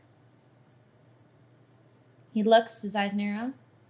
He thinks to himself, and we'll end there. No! It's already over? Yeah, it's 5:30 on the dot. Oh my god. Okay. Oh, Giles. Oh, Giles, what decision will you make? Giles. it doesn't feel We like don't that much have a time giveaway, right? We don't have a But giveaway. thank you all for joining us. But I we do do have have Lilith riding on the tuning back of in. Mr. Hopkins. I have a little bit of a request. So, my sister works for, she's essentially a social worker, and she is helping this woman right now who, her and her child got out of a bad situation, and unfortunately they lost all of their nerdy things, all of their games and consoles and books and everything, and they both love dragons and they both love fairies, so I'm collecting a bunch of my own stuff to be able to send to them, and we're going to try and get a player's handbook over to them as well. But if you have anything that you can send their way, I can give you a little address thing right now. It's the YWCA Center for Safety and Empowerment. C.O. Christina Seeley, that's my sister, at 225 Southwest 12th Street in Topeka, Kansas. And the zip code is, oddly enough, 66612. So if you have anything, please send it their way. I How know old that are they they? would. I don't know the age. I just know that it's a mother and a daughter, and they both really love fantasy. So I thought that this would It's probably so be a good sad. audience to send over Yeah, because I'm they got gonna- out of a bad We need situation. love Put in the it in world. chat. Oh, like thank that you. and Do they need support. So, Oops. I think clothes might be set for them, but it's really just like this is stuff that they used to Dice bond and- over. Okay. So yeah, they lost all their books, they lost their game consoles, their games, everything. So I just wanted to see if we could maybe bring them some joy. 'Tis almost the season, right? So And also these like Tis fires. always the These season. fires It's here always in the LA. season. It's Yes. just Yeah. if we can support people who are Yeah. going through things right now, yeah. let's do it. So if you can, that would be awesome. And thank you all for tuning in. We'll be We'll here see you next week. Yes, and don't forget if you want to follow these girls, Oh, yeah. check out their handles. No need to go around it today. Yeah, it's check under, one of our it's under our olders. names. Under It's our right names. Here, so. You If you can also catch me on Overlate Fridays at 4. And on sirens. Geek and Sundry. And anything else Sirens. over here, guys? Any announcements? Woohoo! That's not an announcement. Stay safe. All right, everybody. Have a great night. Bye. Wait, I'm putting the thing in chat. Oh. You can still do that.